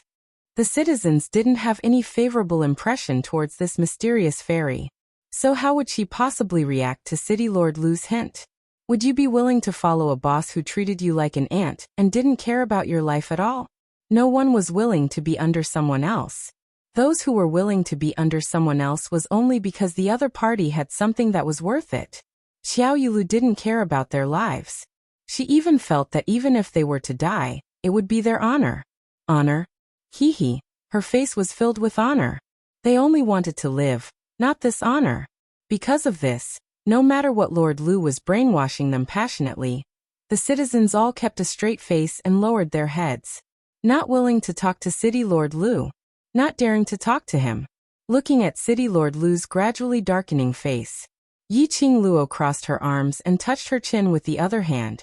The veil stuck to her contours and her eyes were filled with evilness. This City Lord Lu's ambition wasn't small. If she didn't see wrongly, that man who looked to be in his 20s and had regular facial features, but exuded a sense of lust should be City Lord Lu's son. She specially paid attention to him earlier. That man and City Lord Lu's brows had some similarities. Tisi. Knowing that there was a difference between a man and a woman. City Lord Lu even asked his son to carry Xiao Yulu to the medical hall in front of the citizens. Sima Zhao's intention was known to everyone. This City Lord Lu actually wanted Xiao Yulu to be his daughter-in-law. under the watchful eyes of the public. Xiao Yilu was hugged intimately by City Lord Lu's son. Xiao Yilu's reputation would be completely ruined. Her life would be hung with Lu Tianche's name. Other than marrying Lu Tianche, she had no other choice. But the maid beside Xiao Yilu was quick-witted. However, if City Lord Lu wanted to, he was afraid that a maid wouldn't be able to stop his plan. If Xiao Yilu really got together with City Lord Lu's son, he felt that this show was quite exciting. Yiqing Luo mischievously thought. Young Master Qiao. City Lord Lu, who had not received a response for a long time, had a livid expression on his face. He abruptly shouted. Yiqing Luo regained her senses from the shock. Xiao Yinyan knitted his brows tightly. He had naturally guessed City Lord Lu's motive. He was about to speak.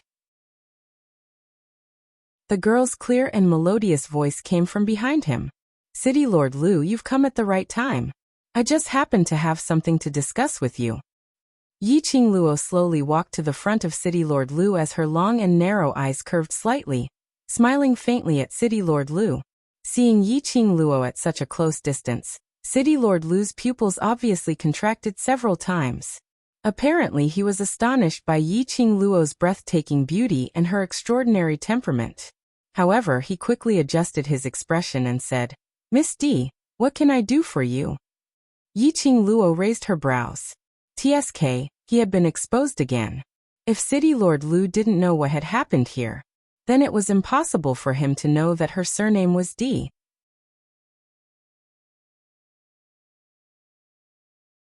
Chapter 35-38. City Lord Lu's lips curled into a smile. The bet between Miss D and Princess Yu Lu was just a verbal explanation, and there weren't any clear rules. He paused as his smile became even more refined. Miss D mentioned breaking the bet rules. We have to see which part of the rules are broken. Yiqing Luo. Sly old fox. He actually played word games with her in such a serious and shameless manner. No wonder in the 21st century, everything had to be written clearly in black and white. So angry, but she still had to maintain her smile. Yiqing Luo smiled. Mysterious maiden brought people to the treasure gathering to create trouble, shouting to beat and kill, and even smashing the treasure exchange hall. Isn't that considered breaking the bet rules? City Lord Lu smiled as he looked at the treasure exchange hall and looked at Pei Sheng. Boss Pei isn't injured and the treasure exchange hall isn't smashed. This city lord cannot just rely on Miss D's one-sided words and suspect Princess Yu Lu. Yiqing Luo. This ability to lie through one's teeth was really awesome. Yiqing Luo was able to maintain her composure when she heard this. But Pei Sheng couldn't hold it in. What one-sided words? I'm not injured and the treasure exchange wasn't smashed. That's because Aluo protected me and the treasure exchange. You want evidence, isn't it? Look over there. Pei Sheng pointed to the surroundings, at those commoners who were injured because of Qiao Yu Lu. There were at least 100 of them lying on the ground. There were quite a number of them who were sitting weakly on the ground. Those people were injured by Princess Yu Lu. They are the witnesses. Pei Sheng's eyes widened as he gritted his teeth in anger. City Lord Lu only swept a glance as his smile remained unchanged. Really? He smiled as he looked at the commoners as he casually raised his hand. A guard casually grabbed a commoner and brought him over. The injuries on your body, who injured you? Is it Princess Yu Lu? City Lord Lu smiled as he looked at the commoners as he asked. The commoners' pupils dilated as their faces turned pale. Their eyes subconsciously looked towards Yiqing Luo's direction. Just one look. Before they could express the emotions in their eyes, their bodies suddenly felt a sharp pain. The commoners cried out in pain as they looked at City Lord Lu in terror. No. Not Princess Yu Lu. Then who is it? Lord Lu looked at Yiqing Luo meaningfully. The citizens' faces turned even paler. However, even under the intense pain, the citizen still said in a hoarse voice, "This commoner hurt himself." Governor Lu's face sank slightly. Just as he was about to speak, a fragrant scent entered his nose. The girl's figure had unknowingly approached him. Yiqing Luo's slender hand was placed on that citizen's body. His fingers moved slightly. The citizens had already broken free from the suppression of the guards. Yiqing Luo supported the citizens as she calmly raised her eyes. Does City Lord Lu think I'm an idiot, or do you think I'm easy to bully just because I'm alone?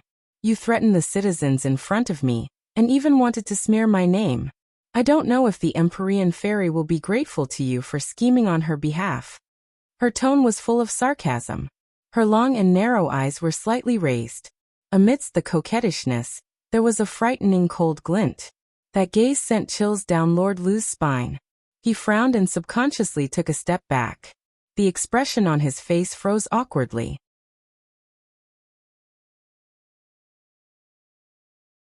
Chapter 35-39. City Lord Lu better be clear that the reason why I agreed to this so-called bet is because of the Qiao family. She asked Pei Sheng to help the injured citizens down as she walked straight towards City Lord Lu, getting close to him, bringing along an oppressive pressure. City Lord Lu took another step back. A sliver of fear flashed past his steely green face. This young lady. Her aura was so strong to such an extent. Seeing the young lady getting closer, his entire body emitted a chilly intent. Just as she was one step away from City Lord Lu, Yiqing Luo stopped in her tracks as she raised her head slightly. A pair of crafty eyes as deep as a lake was locked onto City Lord Lu. City Lord Lu, you know that I am a guest of the Hell Palace.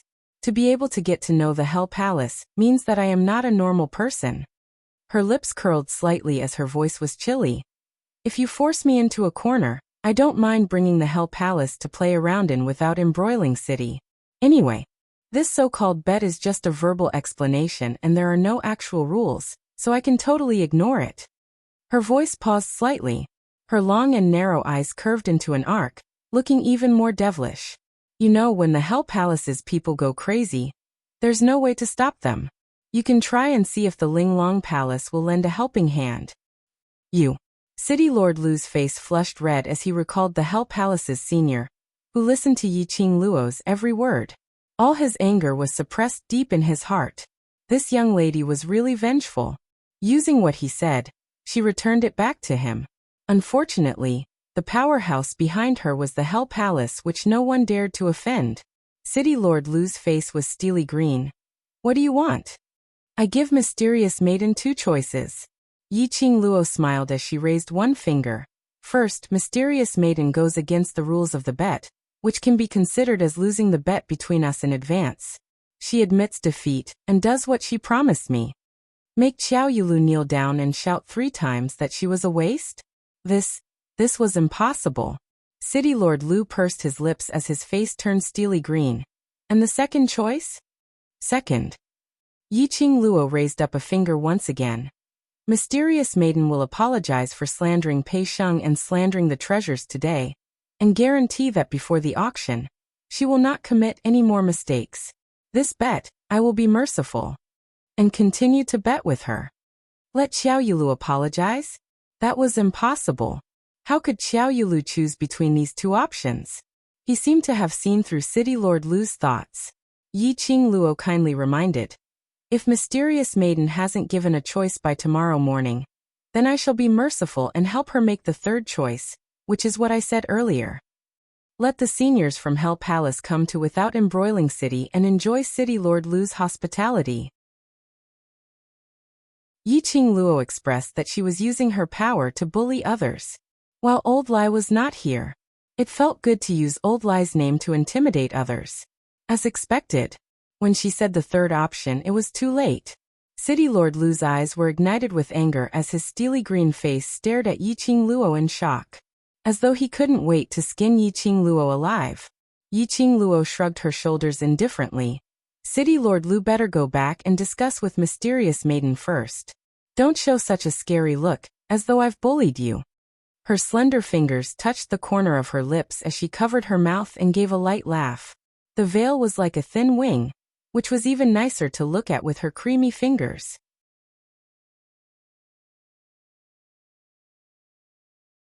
Chapter 35-40. City Lord Lu was so infuriated that his entire body was tensed up. His fists were clenched so tightly that his veins were popping out. His chest was heaving up and down violently. I will pass on your words to Princess Yulu without missing a single word. Remember, it's tomorrow morning. Yiqing Luo beamed as she repeated with a heavy tone. City Lord Lu turned around and was about to leave. Yiqing Luo continued to smile. City Lord Lu, wait a minute. What else do you want? City Lord Lu paused in his footsteps as he gritted his teeth and squeezed out a sentence. He was obviously infuriated. He didn't even turn his head back. Yiqing Luo didn't care about City Lord Lu's emotions as she pointed to the side where the citizens were lying on the ground. As without embroiling city's city lord, shouldn't you be responsible for the citizens' injuries? City Lord Lu turned around abruptly as he stared angrily at Yiqing Luo. Since I'm sitting in this position, then I should be responsible for it. Yiqing Luo met his vengeful gaze indifferently. All your glory now comes from your citizens. If anything happens to them, you as the city lord will not be able to escape the blame. City Lord Lu clenched his teeth as his lips moved. In the end, he didn't say a single word. City Lord Lu. Xiao Yinyan walked out from behind Yiqing Luo. I feel that what Luo said is right. Since you're the city lord of Without Embroiling City, then you should be responsible for the citizens' safety. His brows sunk as he gave off a threatening cold intent. City Lord Lu. The citizens' injuries are related to me, so I hope City Lord can take good care of them. My Qiao family will also send someone to take care of them. But I have something to say first. He paused slightly as his brows grew fiercer. If anything happens to these citizens, my Qiao family will blame it on City Lord. I hope City Lord will take good care of them. Young Master Qiao, are you threatening me? City Lord Lu's face sunk as his eyes turned cold. He was being berated and threatened by two juniors while pointing at his nose. City Lord Lu felt as if his face had been pressed against the wall and slapped by these two juniors. Xiao Yinyan's expression remained unchanged. I don't dare to, I'm just reminding you. Good. Good. Very good. It's great that the Qiao family has a kind-hearted young master like you. City Lord Lu pointed at Xiao Yinyan and sneered. After that, he flicked his sleeve forcefully, turned around, and charged out of the crowd. The surrounding citizens looked at Lord Lu's back as he left. He looked at Yiqing Luo and Xiao Yinyan fearfully. Don't worry, the city lord will immediately arrange for people to take care of you, Xiao Yinyan comforted. What the citizens had experienced today had completely overturned the worldview that they had lived with for so many years. The Empyrean fairy of Without Embroiling City didn't care about their lives at all. The city lord of Without Embroiling City didn't care about them at all. On the contrary, that girl called Di Luo and young Master Qiao would bear the pressure of offending the Castellan and falling out with him for the sake of their safety. Upon hearing Xiao Yinyan's words of consolation, the citizens' resentment towards City Lord Lu and Xiao Yulu deepened. Yiqing Luo asked Pei Sheng to help Xiao Yinyan to take care of those commoners before the doctors arrived. This was also a way to build a good impression. Moreover, Pei Sheng's character was more sincere. Although the citizens' attitude towards Pei Sheng was usually full of sarcasm and ridicule, totally not showing any good expressions.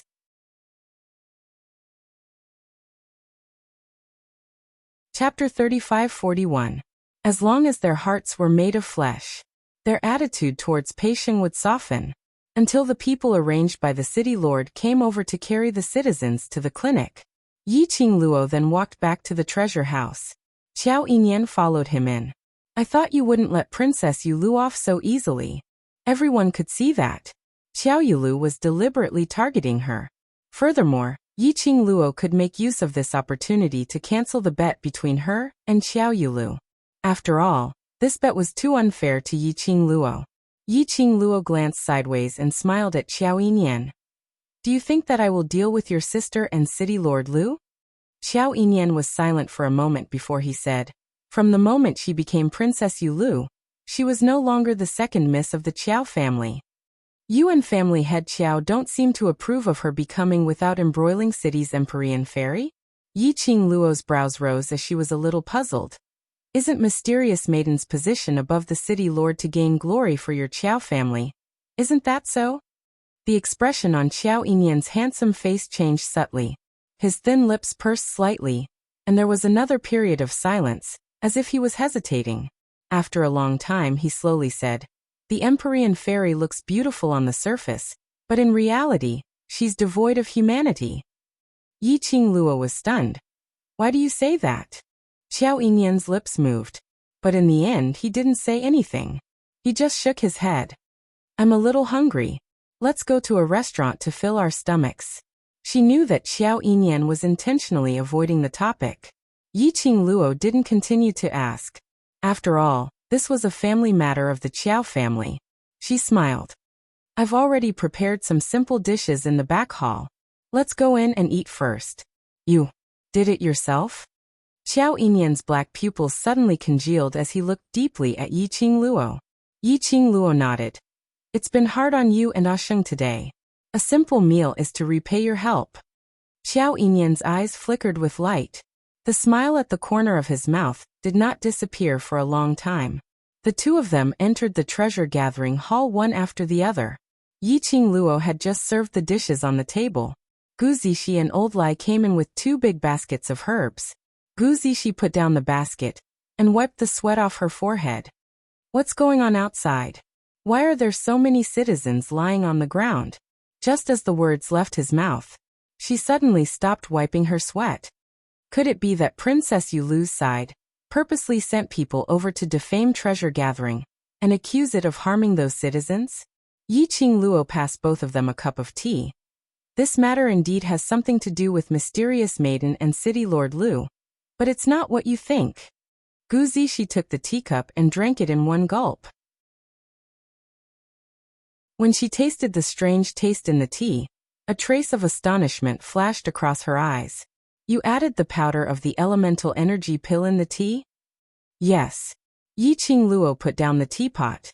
This elemental energy pill is personally refined by me. Its effect is different from the ones bought in the medicine shop. You've all worked hard today. Replenish your energy well. You still have to be busy tomorrow. Gu Zishi nodded thoughtfully. Her vision paused on Chi-Chi, who was curled up on the chair with her eyes squinted, and that teapot. She then walked towards the dining table and casually pulled out a chair to sit down. Brother Sheng is outside taking care of those citizens. Did you ask him to go?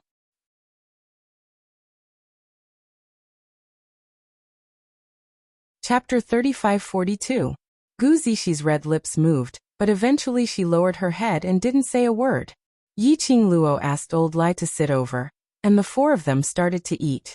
Gu Zishi was apparently distracted as she ate a few mouthfuls and looked towards the door. About the time it took to burn a stick of incense. Pei Xing walked in while wiping his sweat. On seeing Gu Zishi, his exhausted face revealed a joyous smile. Zishi, you're back. Are you hurt anywhere?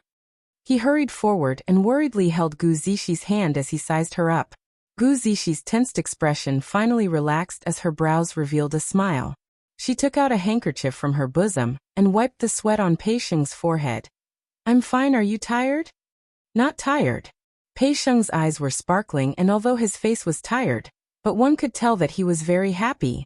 Gu Zishi's smile deepened as she wiped his forehead bit by bit, whereas her other hand was still held tightly by Pei Xing. This scene fell into the eyes of the few people at the dining table, causing a meaningful smile to surface on their faces. Yi Qingluo propped her chin as her long and narrow eyes were filled with laziness. From the atmosphere between the two of them, they indeed didn't look like ordinary siblings. Moreover, looking at that handshake and the action of wiping sweat, it was extremely familiar. Apparently they had done this frequently in the past. By the time the sweat on Pei Xing's forehead had been wiped clean, Pei Xing turned his head and looked at Yi Qingluo. Aluo, the citizens outside have already been carried to the medical hall. What else do I need to do next? Eat something first. Yi Qingluo pointed at the dishes on the table. After you fill your stomach, ask Zishi to boil some medicine to regulate your internal injuries. You personally bring it to the medical hall and send it over to the citizens. Gu Zishi's brows creased. We've already taken care of them and sent them to the medical hall. That's considered as being extremely benevolent. Why do we still need to waste the medicinal herbs to boil medicine for them? She pursed her lips as her expression was displeased. Ever since Ju Bao met with a mishap 5 years ago, none of these so-called neighbors extended a helping hand, and no one said a single word for Ju Bao. Especially these few years, they had been ridiculing Ju Bao and ridiculing us. Why do we have to think for them at this time? Zishi. Pei Sheng glanced at Gu Zishi, and a trace of guilt flashed across her eyes. I'm sorry. Why are you apologizing to me? They are the ones in the wrong, not you. Gu Zishi raised her hand and knocked Pei Sheng's head. Yi Qingluo didn't open her mouth as she quietly listened to Gu Zishi's complaints. When Gu Zishi's line of sight fell on her, she then said lightly, Then Sheng, do you want to send them medicine? Gu Zishi's expression changed. Brother Sheng is too kind. Aren't you asking him to deliver the medicine?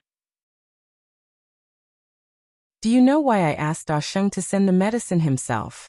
Yi Qingluo looked at Gu Zishi's protective expression as she couldn't help but asked with a smile. Gu Zishi gripped Pei Sheng's wrist tightly. No matter what the reason is, I don't want Brother Sheng to do something so strenuous and unrewarding. Those people don't know how to be grateful. If I don't do it, how would I know that it's a thankless task? How do you know that they really don't know how to be grateful? Yi Qingluo propped up her chin as she smiled at her. Gu Zishi pursed her lips tightly and didn't say a word. The atmosphere turned heavy momentarily.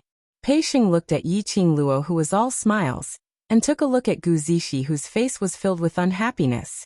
He opened his mouth, wanting to say something to break the deadlock. Chapter 35-43. Actually, I also agree with Luo's opinion. Xiao Yinyan saw that both parties were in a deadlock and coughed lightly, trying to smooth things over. The few of them looked towards Xiao Yinyan. Xiao Yinyan explained, the reason why treasure gathering became like this in the past 5 years is all because of its reputation. The reputation of treasure gathering is deeply rooted, and to change everyone's impression, we can only do it step by step. As the current boss of treasure gathering, everything that Brother Pei has done is on behalf of the treasure gathering. He paused and continued. Do you know why the citizens were injured at the entrance of treasure gathering? Gu Zishi pursed her lips and shook her head. Xiao Yinyan explained what had happened in a concise manner. Princess Yulu wants to kill Brother Sheng? Gu Zishi's expression suddenly turned gloomy as a sinister murderous intent surfaced between her brows. But that murderous intent disappeared in a flash, so fast that it was impossible to capture it. Yi Qingluo's eyelashes fluttered slightly as her vision fell on Gu Zishi's face and shifted away. Xiao Yinyan continued. What Princess Yulu and City Lord Lu did today was to dig their own graves, wiping away the citizens' reverence and respect towards them bit by bit. Moreover, City Lord Lu and Princess Yulu had suffered a loss in Luo's hands, so they must be filled with anger right now. They didn't care about the lives of the citizens. Naturally, they wouldn't think of putting on a superficial act to care about those citizens. But at this time, Brother Pei took care of them regardless of the past enmity, and even sent them medicine to regulate their internal injuries. The citizens had a comparison in their hearts, and their gratitude towards Brother Pei grew even more. Coupled with their misunderstanding towards the treasure-gathering sect and their ridicule towards all of you, it will cause them to feel a trace of guilt towards Brother Pei and the treasure-gathering sect. Gu Zishi's expression gradually eased up. She looked at Yi Qingluo and looked at Xiao Yinyan. What you said is true. Xiao Yinyan smiled and took a look at Yi Qingluo. Gu Zishi knew what he meant as her face turned slightly hot as she looked at Yi Qingluo in embarrassment. Luo, what young Master Qiao said.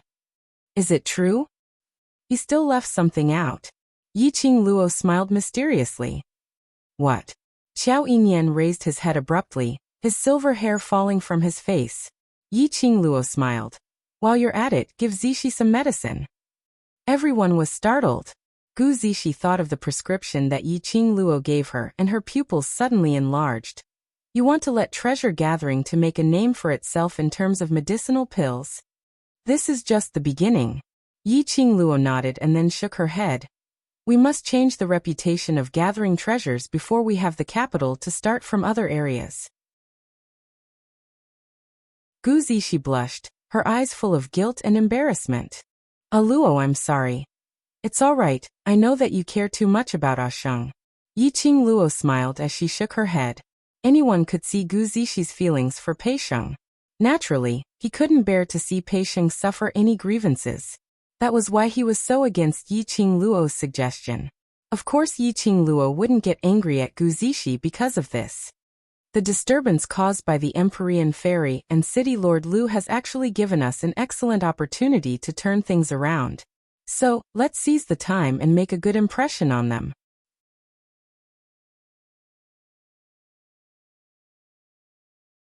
Chapter 35-44. Looking at the energetic Yiqing Luo, Xiao Yinyan pointed to himself. What about me? Yiqing Luo smiled at him. Eldest young Master Qiao will of course return to the Qiao family to rest. Treasure gathering is too small. Even old Lai and I don't have a place to sleep. Don't tell me eldest young Master Qiao wants to stay and share a bed with Asheng? Xiao Yinyan. He chose to reject. The two of them who were still eating only reacted when they heard Yiqing Luo's words. Treasure gathering was too small. Other than the main hall, there were only 2 bedrooms for resting and a very narrow courtyard. There was indeed no place for Yiqing Luo and Old Lai to stay. Pei Xing immediately put down his bowl and chopsticks and stood up, wiping his hands in embarrassment. So sorry, I didn't think so much. If it's like this, you stay in Zishi's room. I will pile up some grass in the courtyard and sleep. I sleep in Zishi's room. What about Zishi? Yiqing Luo's lips curled into a teasing smile. Pei Xing apparently didn't notice. Zishi will sleep in my room. She used to sleep here often, it's fine. Yiqing Luo let out a long "oh" as her narrow eyes squinted. Following that, she looked at Gu Zishi with a smile which didn't look like a smile. Gu Zishi blushed at the sight of his piercing gaze. Gu Zishi buried her head and forcefully ate a few mouthfuls of rice before she raised her head and spoke in a low voice. It's all right, you can stay in my room. I will be gathering herbs at West Cliff Mountain these few days. This is too dangerous. I won't allow it. Pei Xing immediately objected. It's already dangerous in the day, wouldn't it be even more dangerous at night? Brother Sheng, don't worry. Gu Zishi put down her chopsticks and shook her head at Pei Xing. I promised you that I will not let myself fall into danger, so I will definitely do it. Zishi. Pei Xing frowned as his face was solemn. Gu Zishi gave him a smile. If it wasn't to ensure my safety, I wouldn't tell you about this. Do you still remember that I saved a mercenary group leader previously? Pei Xing nodded. You're talking about the leader of Bloody Mercenaries, a gold-ranked mercenary group ranked second on the mercenary group rankings? The Bloody Mercenary Group has a few missions to enter the West Cliff Mountain these few days. I took the opportunity to mention it to the leader, and he agreed to bring me along and protect me. Gu Zishi patted his hand. With the Bloody Mercenary Group protecting me, I'll be fine. Pei Xing's expression changed slightly, but he still looked at Gu Zishi worriedly. He did not want to agree. Receiving Gu Zishi's gaze, Yiqing Luo cleared her throat. Cough, I'm in favor of Zishi going to the West Cliff Mountain to pick herbs. Right. Even A Luo agreed. Gu Zishi hugged Pei Xing's arm and rested her head on his shoulder. Brother Sheng, I'm not just doing this for the treasure collection. First, we don't have extra crystal stones. It's more cost-effective to buy the herbs on the prescription list and go to the West Cliff Mountain to pick them. Secondly, under the protection of the Bloody Mercenary Group, I can go deeper into the West Cliff Mountain. I might be able to break through to the apothecary rank. Her head nuzzled against Pei Xing's shoulder. Just promise me. The woman's soft body leaned against his side. The woman's soft voice rang in his ear. Pei Xing's handsome face couldn't help but blush. He knew that between him and Gu Zishi, there was a difference between a man and a woman, and they shouldn't be so intimate.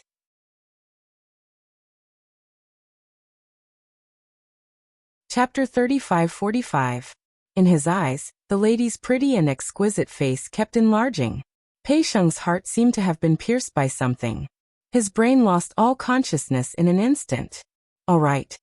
A word came out of his mouth. Then, the woman wrapped her arms around his neck and said happily in his ear, I know Brother Sheng treats me the best. I'll definitely protect myself and ensure my safety. Then, I'll return to Brother Sheng's side safely. Pei Xing then regained his senses in a daze. He just promised Gu Zishi? Why did he promise Gu Zishi such a dangerous thing? Seduction? These 4 words flashed across his mind. Pei Xing's entire face suddenly turned red. He suddenly pushed Gu Zishi, who was leaning in his arms, away and stood up. His entire face was flushed red. Both hands were opened and clenched tightly, hanging awkwardly on both sides. He didn't even dare to look at Gu Zishi. I'm done eating, I'll go in and change first. Saying that, without waiting for Gu Zishi's response, he hurriedly rushed into the backyard. Brother Sheng. Gu Zishi chased up to him, but when she saw Pei Sheng's back disappearing in front of her eyes, she stopped in her tracks. She stretched out her hand to hold Pei Sheng's hand, but it slowly drooped down. Yi Qingluo walked over and patted her shoulder lightly. We've waited for so many years, so there's no need to rush this moment. Now that he's able to realize that he's blushing in front of you. This also represents that the relationship between the both of you has taken a step forward. Gu Zishi was like a bird startled by the mere twang of a bough as she suddenly raised her head and took a step back. Her cheeks flushed red, her beautiful eyes were filled with shock as she looked at Yi Qingluo. You. How did you know? The way you look at him, it's very obvious. Yi Qingluo couldn't help but laugh. I've been through it, I know how you feel. You can't rush things, give him some time to adapt. Been through it. Gu Zishi was stunned. You look younger than me, don't tell me you're already betrothed. When Gu Zishi asked this question, Gu Zishi's expression changed. Xiao Yinyan, who was sitting by the side, immediately looked over. His gaze was very obvious. The two women could feel it. Not just betrothed, she is. Lao Lai, who had eaten and drunk to his heart's content, clicked his tongue. Before he could finish, he was interrupted by Yi Qingluo. I'm not married yet. Not betrothed? Lady D, if your words. Lao Lai couldn't sit still anymore. Yi Qingluo was the overlord's future wife. The future imperial madam. She denied that she was the overlord's wife. Could it be? Was she trying to seduce other men when the overlord was not around? For example, young Master Qiao. Lao Lai widened his eyes and glared at Xiao Yinyan. Under the black robe, the terrifying face was extremely twisted. Coupled with that sinister look in his eyes, it was even more terrifying. Xiao Yinyan, who was being stared at for no reason, was speechless. No matter how strong Xiao Yinyan's mental fortitude was. Looking at old Lai's face, which was full of terrifying cracks, he was a little startled. But most of his attention was still on Yi Qingluo. Luo, since you're not married, why do you say that you've been through it? Yi Qingluo lowered her eyes and smiled lightly. Because I know very well the feeling of liking someone. Gu Zishi and Xiao Yinyan were stunned.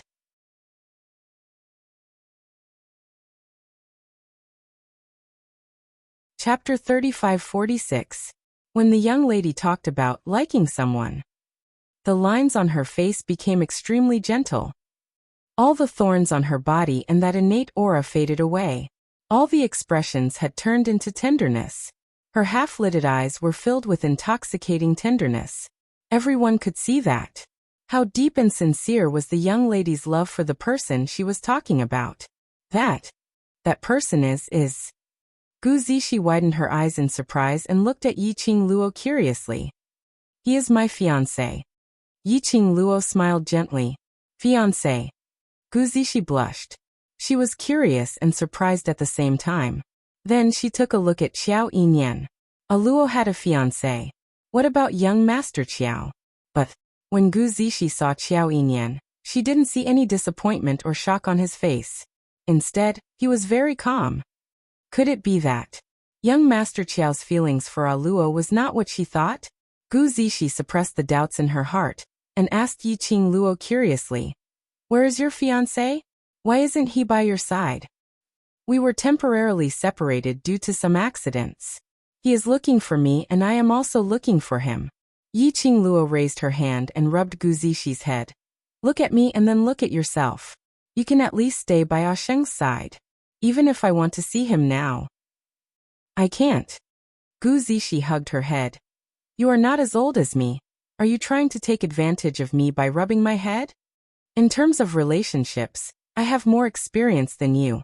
That means I am older than you. Yi Qingluo expressed that her age in her previous life and this life had completely crushed her. Gu Zishi couldn't beat her in an argument and couldn't be bothered to continue. She rubbed her messy hair and asked again. How long have you been separated? Do you miss him? Separated. Seems to have been a long time. After all, one day apart feels like 3 years. Yiqing Luo hid the longing in her eyes. Yes, very much. They arrived at the boundary. She was thinking about Xian all the time. How could she not? As though she could hear the melancholy in Yiqing Luo's tone, Gu Zishi stretched out her hand and hugged her. You both love each other so much, you will definitely be able to find each other. Of course, we will find each other. Yiqing Luo's eyes were filled with smiles, sparkling like stars. Lao Lai, who was sitting at the side, glared at Xiao Yinyan fiercely as if to show his loyalty. Did you hear that? Miss D really missed her fiancé. They love each other very much. I have seen with my own eyes how good their relationship is. That's a relationship that no one can interfere with. Old Lai's roar was very loud. Yiqing Luo looked at Old Lai helplessly, not quite understanding where Old Lai's sudden hostility towards Xiao Yinyan came from. I can see that Luo and her fiancé are very close. Xiao Yinyan's expression didn't change at all. His lips curled into a faint smile.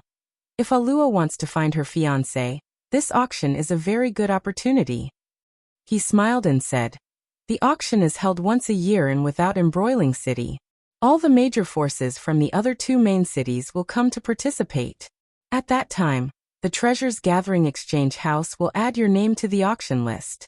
As long as your fiancé comes to Without Embroiling City and sees your name, he will definitely come to find you.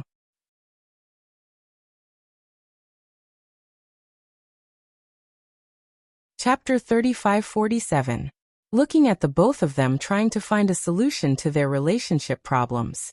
Yiqing Luo's heart felt very warm. She was still very lucky. No matter where she was, she could meet friends who were considerate for her. Although she wasn't familiar with Pei Sheng, Gu Zishi and Xiao Yinyan, both parties weren't clear about each other's background. Moreover, Yiqing Luo had some suspicions towards them. But that didn't hinder their sincerity towards each other. All right, it's getting late. I'll return to my room first to tidy up these medicinal herbs that you've picked. Yiqing Luo hugged Gu Zishi. What about you? Are you going to West Cliff Mountain after decocting the medicine or tomorrow? Gu Zishi's smile froze slightly as her eyes looked towards the door of the backyard. Following that, she retracted her gaze and shook her head lightly. Let's go later. We don't have much time left. Yiqing Luo nodded. Xiao Yinyan stood up. Then I'll go to the medical hall first. The few of them split up and did their own things. Yiqing Luo simply tidied up the dining table and instructed Old Lai to wash the dishes. Old Lai was unwilling, but he could only obey. Yiqing Luo returned to the backyard and saw him squatting on the ground, staring at the big pot of medicine in a daze. And on the other side, the candlelight in Pei Sheng's room was flickering, illuminating his slender figure. Yiqing Luo only took a glance. She saw Pei Sheng standing at the door of his room. He didn't walk out of the room. The candlelight elongated his figure. Yiqing Luo was speechless. Who couldn't tell that he was avoiding Gu Zishi? That was too obvious. But Pei Sheng had the intention to avoid Gu Zishi. This was actually a good sign. This also meant that in Pei Sheng's heart, he no longer treated Gu Zishi as his own sister. If he had always treated her as his sister, no matter how Gu Zishi flirted with him, Pei Sheng would only remain indifferent. Now that Pei Sheng had a reaction, it meant that Pei Sheng's feelings towards Gu Zishi were not entirely unrelated to that of siblings. Of course, feelings. No matter what outsiders said or saw, it was useless. The crux was still on themselves. Yiqing Luo had no intention to interfere in their relationship. She didn't make a sound as she carried the 2 baskets and entered Gu Zishi's room. At this moment, Pei Sheng, who was in the next room, was indeed as what Yiqing Luo had expected, standing stiffly at the door. His handsome face was flushed red. His beautiful eyes were tightly shut, as if he was trying to throw something to the back of his mind.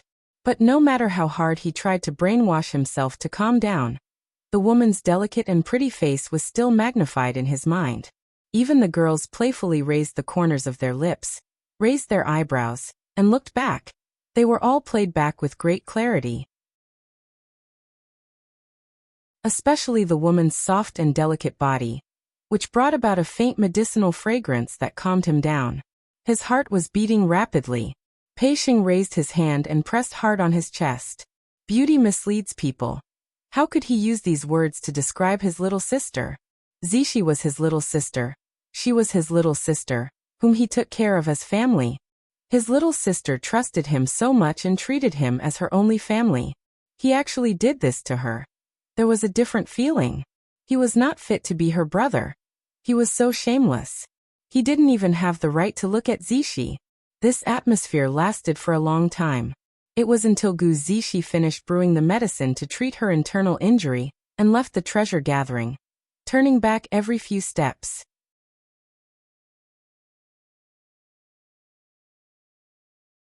Chapter 35-48. Yiqing Luo was holding a large wooden ladle, stirring a large pot of medicinal concoction. Hearing footsteps, she glanced sideways. "You're finally willing to come out?" I'm just tired and wanted to rest for a while." Pei Sheng's gaze was flustered as he tried to find an excuse. Yiqing Luo replied, "You can lie to me, but can you lie to your own heart?" Pei Sheng, He lowered his head and his face was shrouded in a layer of shadow, unable to see his expression. Yiqing Luo didn't have the intention to talk about emotional chicken soup with him as she put down the wooden ladle and pointed to the side, a large wooden basin filled with a palm-sized stone bowl. Xiao Yinyan had just sent someone to send it over. Go to the medical hall to send the medicine over. Pei Sheng let out a muffled and walked stiffly to the basin. He bent down and carried the basin on his shoulder, then continued walking stiffly. After a few steps, just as he was about to walk out of the rear courtyard, his footsteps halted. "Little sister, she has already left? Since you're worried, why didn't you come out?" Yiqing Luo looked at him. "She had been waiting for you to tell her to be careful on the way back." Pei Sheng lowered his head again, not saying a word. For a taciturn gourd like Pei Sheng, even if you said a few hundred sentences, he might not be able to reply you with one sentence. Yiqing Luo couldn't be bothered to talk to him. Let him slowly experience and feel it. Only then would he know clearly what he wanted. Pei Sheng carried the wooden basin while the servants sent by Qiao Yinyan carried a large pot of medicinal concoction, as they set off towards the medical hall. Qiao Yinyan specially didn't prepare an ox cart to transport it. Instead, he made a few people carry it around, although it was already very late at night. But due to the many dangerous things that happened today, plus there were quite a number of citizens who were injured and lying in the medical hall, there were still quite a number of citizens who hadn't rested. The news of Pei Sheng and Qiao family's servants carrying a large pot of medicinal concoction to the medical hall to take care of the citizens instantly spread. It was bustling outside once again. Yiqing Luo, who was in the treasury, didn't put it to heart. She sat in Gu Zixi room and started to categorize the medicinal herbs which Gu Zixi had plucked. After a simple treatment, she took out all the medicinal herbs that she used. Old Lai sat aside. The candlelight elongated his black-robed figure, making him look even more like an evil spirit that had crawled out of hell at night to claim someone's life. He knocked on the table. "It's not like I don't have crystals on me. I can just go to an inn and get 2 superior rooms. Why do I have to squeeze in a place like this?" Lao Lai felt wronged. He was a member of the underworld palace. Walking on the street, everyone who saw him would run away. Now following beside Yiqing Luo. He didn't even have a place to sleep. He said that Pei Sheng's body was weak, but he still let Pei Sheng sleep in the room. As for him, he just needed to find a place, hang a string and sleep. Hang a string? He was an old man. Was it appropriate for him to sleep with a thread? Yiqing Luo didn't even raise her eyelids.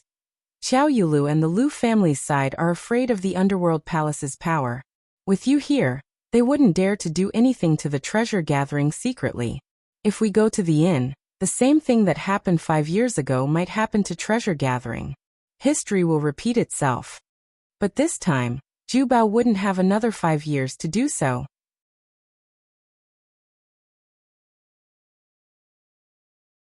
Chapter 35-49. If people don't offend me, I won't offend them. Since Qiao Yulu insisted on finding trouble with me, then don't blame me for retaliating. Yi Qingluo's tone was indifferent. Why is it so troublesome? I'll just kill her for you. Isn't that enough? Lao Lai said indifferently. Yi Qingluo. Killing someone at the slightest disagreement was truly the style of the underworld palace. She rolled her eyes at old Lai. Even if the underworld palace is famous, it would still be very strenuous for them to go up against the palace of Linglong. Linglong Palace? Old Lai curled his lips in disdain. That's just a place that specializes in finding a body with matching strength. It's nothing compared to the Hell Palace. Find a compatible body. Yi Qingluo repeated these few words in puzzlement. Why don't I understand? It's normal for someone from the lower realm like you to not know about such things. Old Lai looked at Yi Qingluo in disdain. It's said that the Earth domain is split into 3 main cities and each main city has a main city's mysterious maiden.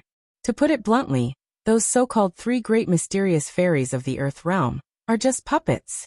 Yet, those people are still very pleased with themselves and think that they have become the main envoys of the Earth realm's main cities. Puppet? Yi Qingluo put down the herbs in her hands. She had always felt that the so-called Linglong Palace and the Empyrean Fairy were a little strange. Especially after seeing Xiao Yulu. She felt that the Empyrean Fairy was very strange. According to Old Man Song, the Linglong Palace was equivalent to the Nirvana realm's 4 great sects. The Empyrean Fairy was equivalent to the sect masters of the 4 major sections. And the City Lord was equivalent to the royal family of the 4 continents of the Nirvana realm. However, in the Nirvana realm, the 4 great sects restricted each other and contributed to the continent they belonged to. But in the land, she had never heard of the Linglong Palace doing anything for the land. He had never heard of the use of the Empyrean Fairy. All she saw was Xiao Yulu acting domineeringly with her identity as the Empyrean Fairy. In particular, Xiao Yulu didn't even care about the lives of the citizens. This made Yi Qingluo more suspicious. The reason why the palace of Linglong chose the mysterious fairies, and the way the palace of Linglong nurtured them. You won't understand even if I tell you. Anyway, Linglong Palace is not a good place. Just don't get involved with that kind of place. Lao Lai waved his hand and looked like he was too lazy to say more. Do you think the Linglong Palace's Empyrean maiden will let me off the hook? Yi Qingluo tilted her head as she looked at the Linglong Palace with a smile which didn't look like a smile. You're still thinking of killing Xiao Yulu. Even if I don't want to get involved with the Linglong Palace, they will probably take the initiative to look for me. Old Lai's face twitched. When the Linglong Palace arrives, I'll tear those monsters apart. Yi Qingluo sized up Old Lai from top to bottom. In the eyes of outsiders, your Hell Palace is also a group of monsters. How dare you say that about others? Old Lai rubbed the mottled scars on his face. The Underworld Palace is just a place that doesn't bother with trifles, and isn't affected by the outside world. It's a free and arrogant life. How can you call us monsters? The Linglong Palace is the real monsters. Yi Qingluo took a look at Old Lai's face and indicated that she couldn't bear to look at him as she shifted her gaze away. I'm very curious. Back then I brought the Overlord to create chaos in your Hell Palace, and even killed your Hell Palace's people. But when you saw me, not only did you not treat me as an enemy, you even protected me in various ways and listened to my commands. She touched her chin. Has the Hell Palace changed their character, or are they captivated by my peerless beauty?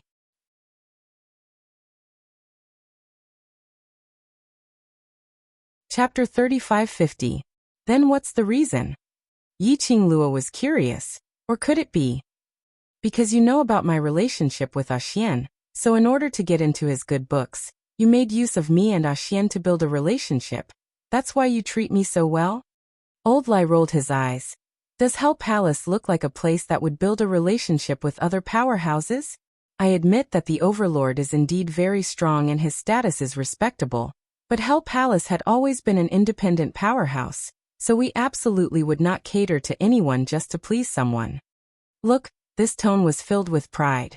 And that complacent little gaze. It was as though he couldn't wait to tell the entire world that his Hell Palace was different from those flirtatious sluts outside, just that elegant and refined. All right, although she didn't know much about Hell Palace. But Yi Qingluo also admitted that Hell Palace indeed didn't look like they would lower their status just to please DMO Xian, to follow by her side. Thinking of this, Yi Qingluo became even more curious. Then why on earth did you help me? You really don't remember? Old Lai's white brows creased. Yi Qingluo propped her chin. What should I remember? Secluded palaces. People wanted to make use of Hell Palace to help them manufacture ghost flame candles. If it wasn't for you and the Overlord's help, I'm afraid the entire Hell Palace would have been reduced to ghost flame candles. Old Lai explained patiently.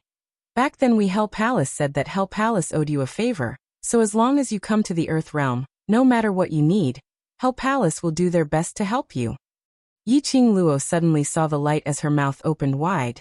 Seems like there's such a thing. In your eyes, how unbearable is Hell Palace, that you can even forget the favor I promised you. Mentioning this point, Old Lai almost broke down. How many people wanted to take advantage of Hell Palace, and the price might be to exchange their lives for it. He took the initiative to open his mouth, owing Yi Qingluo a favor. In a blink of an eye, she had totally forgotten about Hell Palace. Baby Lai's heart was stuffed. Yi Qingluo coughed lightly. You can't blame me for forgetting. Who asked Hell Palace's reputation to be so bad? Back then you said you owed me a favor, but I totally didn't expect Hell Palace to return this favor. After all, even if Hell Palace goes back on their words, that's normal. How is it normal? Old Lai slammed the table. Although the Hell Palace is a bit overbearing and barbaric, killing people at the slightest disagreement, or capturing people for experiments, doing all kinds of bad things, but the Hell Palace has always kept its promises. Yes, I know now I know. Yi Qingluo raised her hands in surrender. Stop hitting. The things here can't withstand your strength.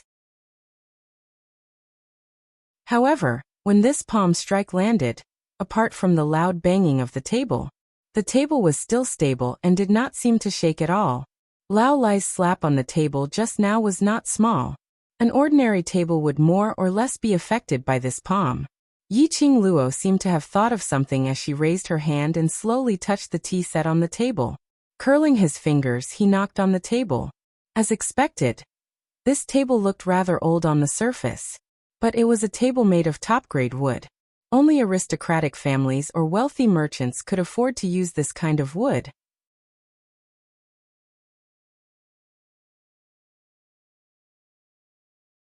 Chapter 35:51. No. Old Lai didn't understand Yi Qingluo's sudden silence and change of topic.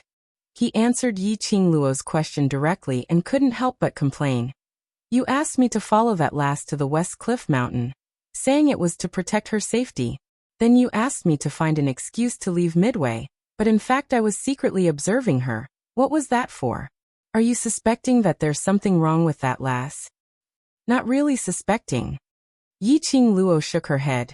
Just curious about her identity. Identity? Old Lai frowned. How do you know she has another identity? What other identity does she have? Yi Qingluo's body leaned slightly against the back of the chair, as she immediately raised one hand. The fingers of his other hand pinched a corner of his sleeve. Ah Sheng brought them back to the treasure-gathering hall when they were young, and they relied on concocting pills to make ends meet. Even the treasure-gathering hall has slowly turned into a small-scale trading hall like this. This shows that their days are tough and they are poor. This broken-down place is indeed very poor. Old Lai looked around with a look of disgust. But under such a hard situation, the clothes she wears are very good material. Yi Qingluo rubbed her sleeves. This kind of material, at least rich businessmen can afford to wear it.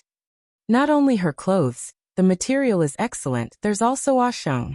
Don't think that Ah Sheng is dressed in gray, looking very down and out, but his clothes are extremely soft, absolutely will not hurt his skin. Yi Qingluo paused for a moment and immediately placed her hand on the table.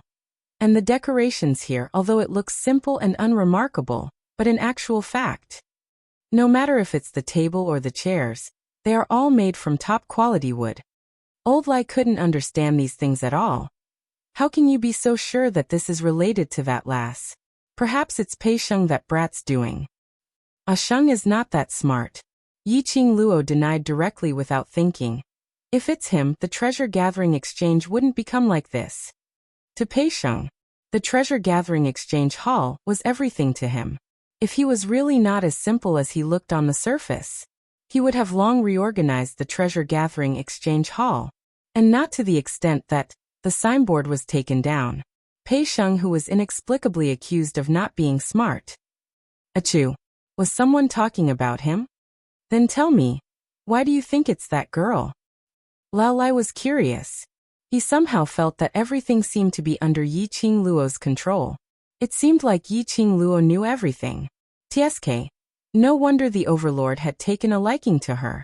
Only the Overlord would be able to tame such a woman. Yiqing Luo tilted her head and pointed at Chi-Chi, who was curled up into a ball on the bed. The way she looked at Chi-Chi was very strange. If I didn't guess wrongly, she should have recognized Chi-Chi's identity. You can recognize it. Lao Lai looked at Chi-Chi. Chi-Chi's palm-sized body was snow-white, just like a newborn kitten.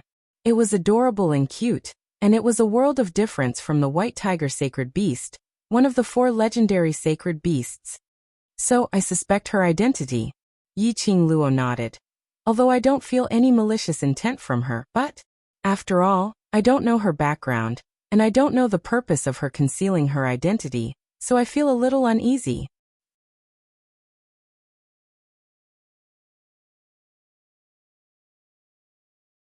Chapter 3552.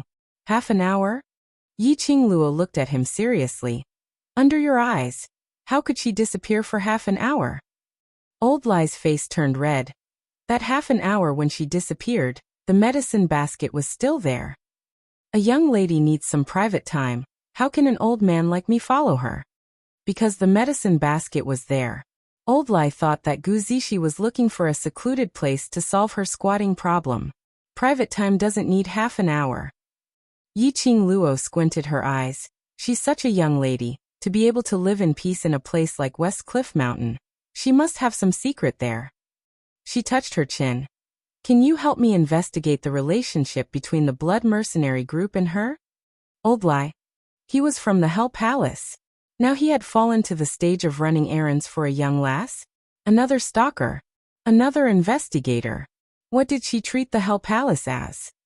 Old Lai expressed his disobedience. Yiqing Luo raised her brows. You still say you owe me a favor, and that if I need anything, you will do your best to help me. I haven't even asked you to do anything and you're already showing an unwilling face.